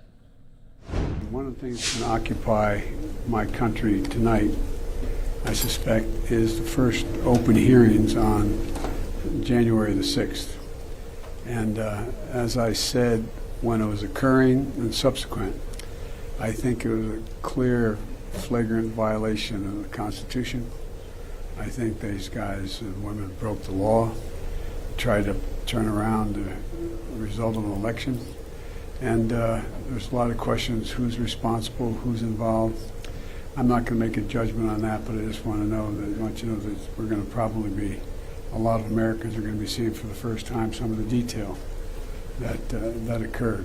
But Okay, so that was President Biden. His thoughts on what is going to be taking place tonight. We do have the LiveNOW look outside of the hearing room. We just saw Congressman Adam Schiff, the Democrat from California, and chairman of the committee, Benny Thompson, the Democrat from Mississippi. We've been hearing from them throughout the duration of the committee's work, updating us on the progress, updating us on who they have spoken to, thousands of witnesses, tenfold more documents looked at, and so much more. Right now, though, to kind of guide you all through the hearings tonight, pre and post coverage, and in the middle, I'm being joined by my colleague, Daytona Everett, in the newsroom, and Ford School public policy professor, Javed Ali, who's going to be joining us for some of this pre-coverage of the hearings, talking about what the committee plans to do, what we expect from these witnesses. I want to thank everyone for being with us here. Daytona, I want to start with you. We know who the committee members are. We've seen them in hearings time and time again. And like Fox News Capitol Hill correspondent Chad Pergram notes, this is not the first hearing of its kind. It's only the first hearing in prime time. Of course, last summer, you'll remember, we saw those 4 Capitol police officers testify before the committee about their experience trying to fend off the mob as they breached the Capitol. Yeah, that's right. And we're going to be hearing from one of those Capitol police officers. She is just one of those eyewitnesses who's going to be testifying today. Her name, Caroline Edwards. That's, of course, just one of those eyewitnesses. The second eyewitness is a filmmaker who captured all of this and was actually following around the Proud Boys both before January 6th, the insurrection itself, and then actually that day as well. Andrew, we are hearing some opening statements from the chair, Thompson, as he said, we can't sweep what happened under the rug. The American people deserve answers. They say our work must do much more than look just backwards. So they're trying to take this story forward here as we move into this hearing tonight. Javed Ali, I want to bring you into the conversation. Now, let's talk about the scope of the committee's work. You know, you and I have spoken before, and from the outset, it seemed to have been centered solely on the security breaches that let this mob come into the Capitol with U.S. Capitol Police, with D.C. Police, with the National Guard. But then, from my vantage point, having followed all of this, it seems to have expanded into the root causes of some of these competing theories about why some members of the Trump wing of the Republican Party think the election was stolen, and what some of the theories they tried to deploy to use as a rationale to get the election overturned. So those were some of my observations as the committee's work progressed. Your thoughts? Yeah, Andrew, thanks for having me on this evening. And this is a really important effort and development. And as these congressional committees go over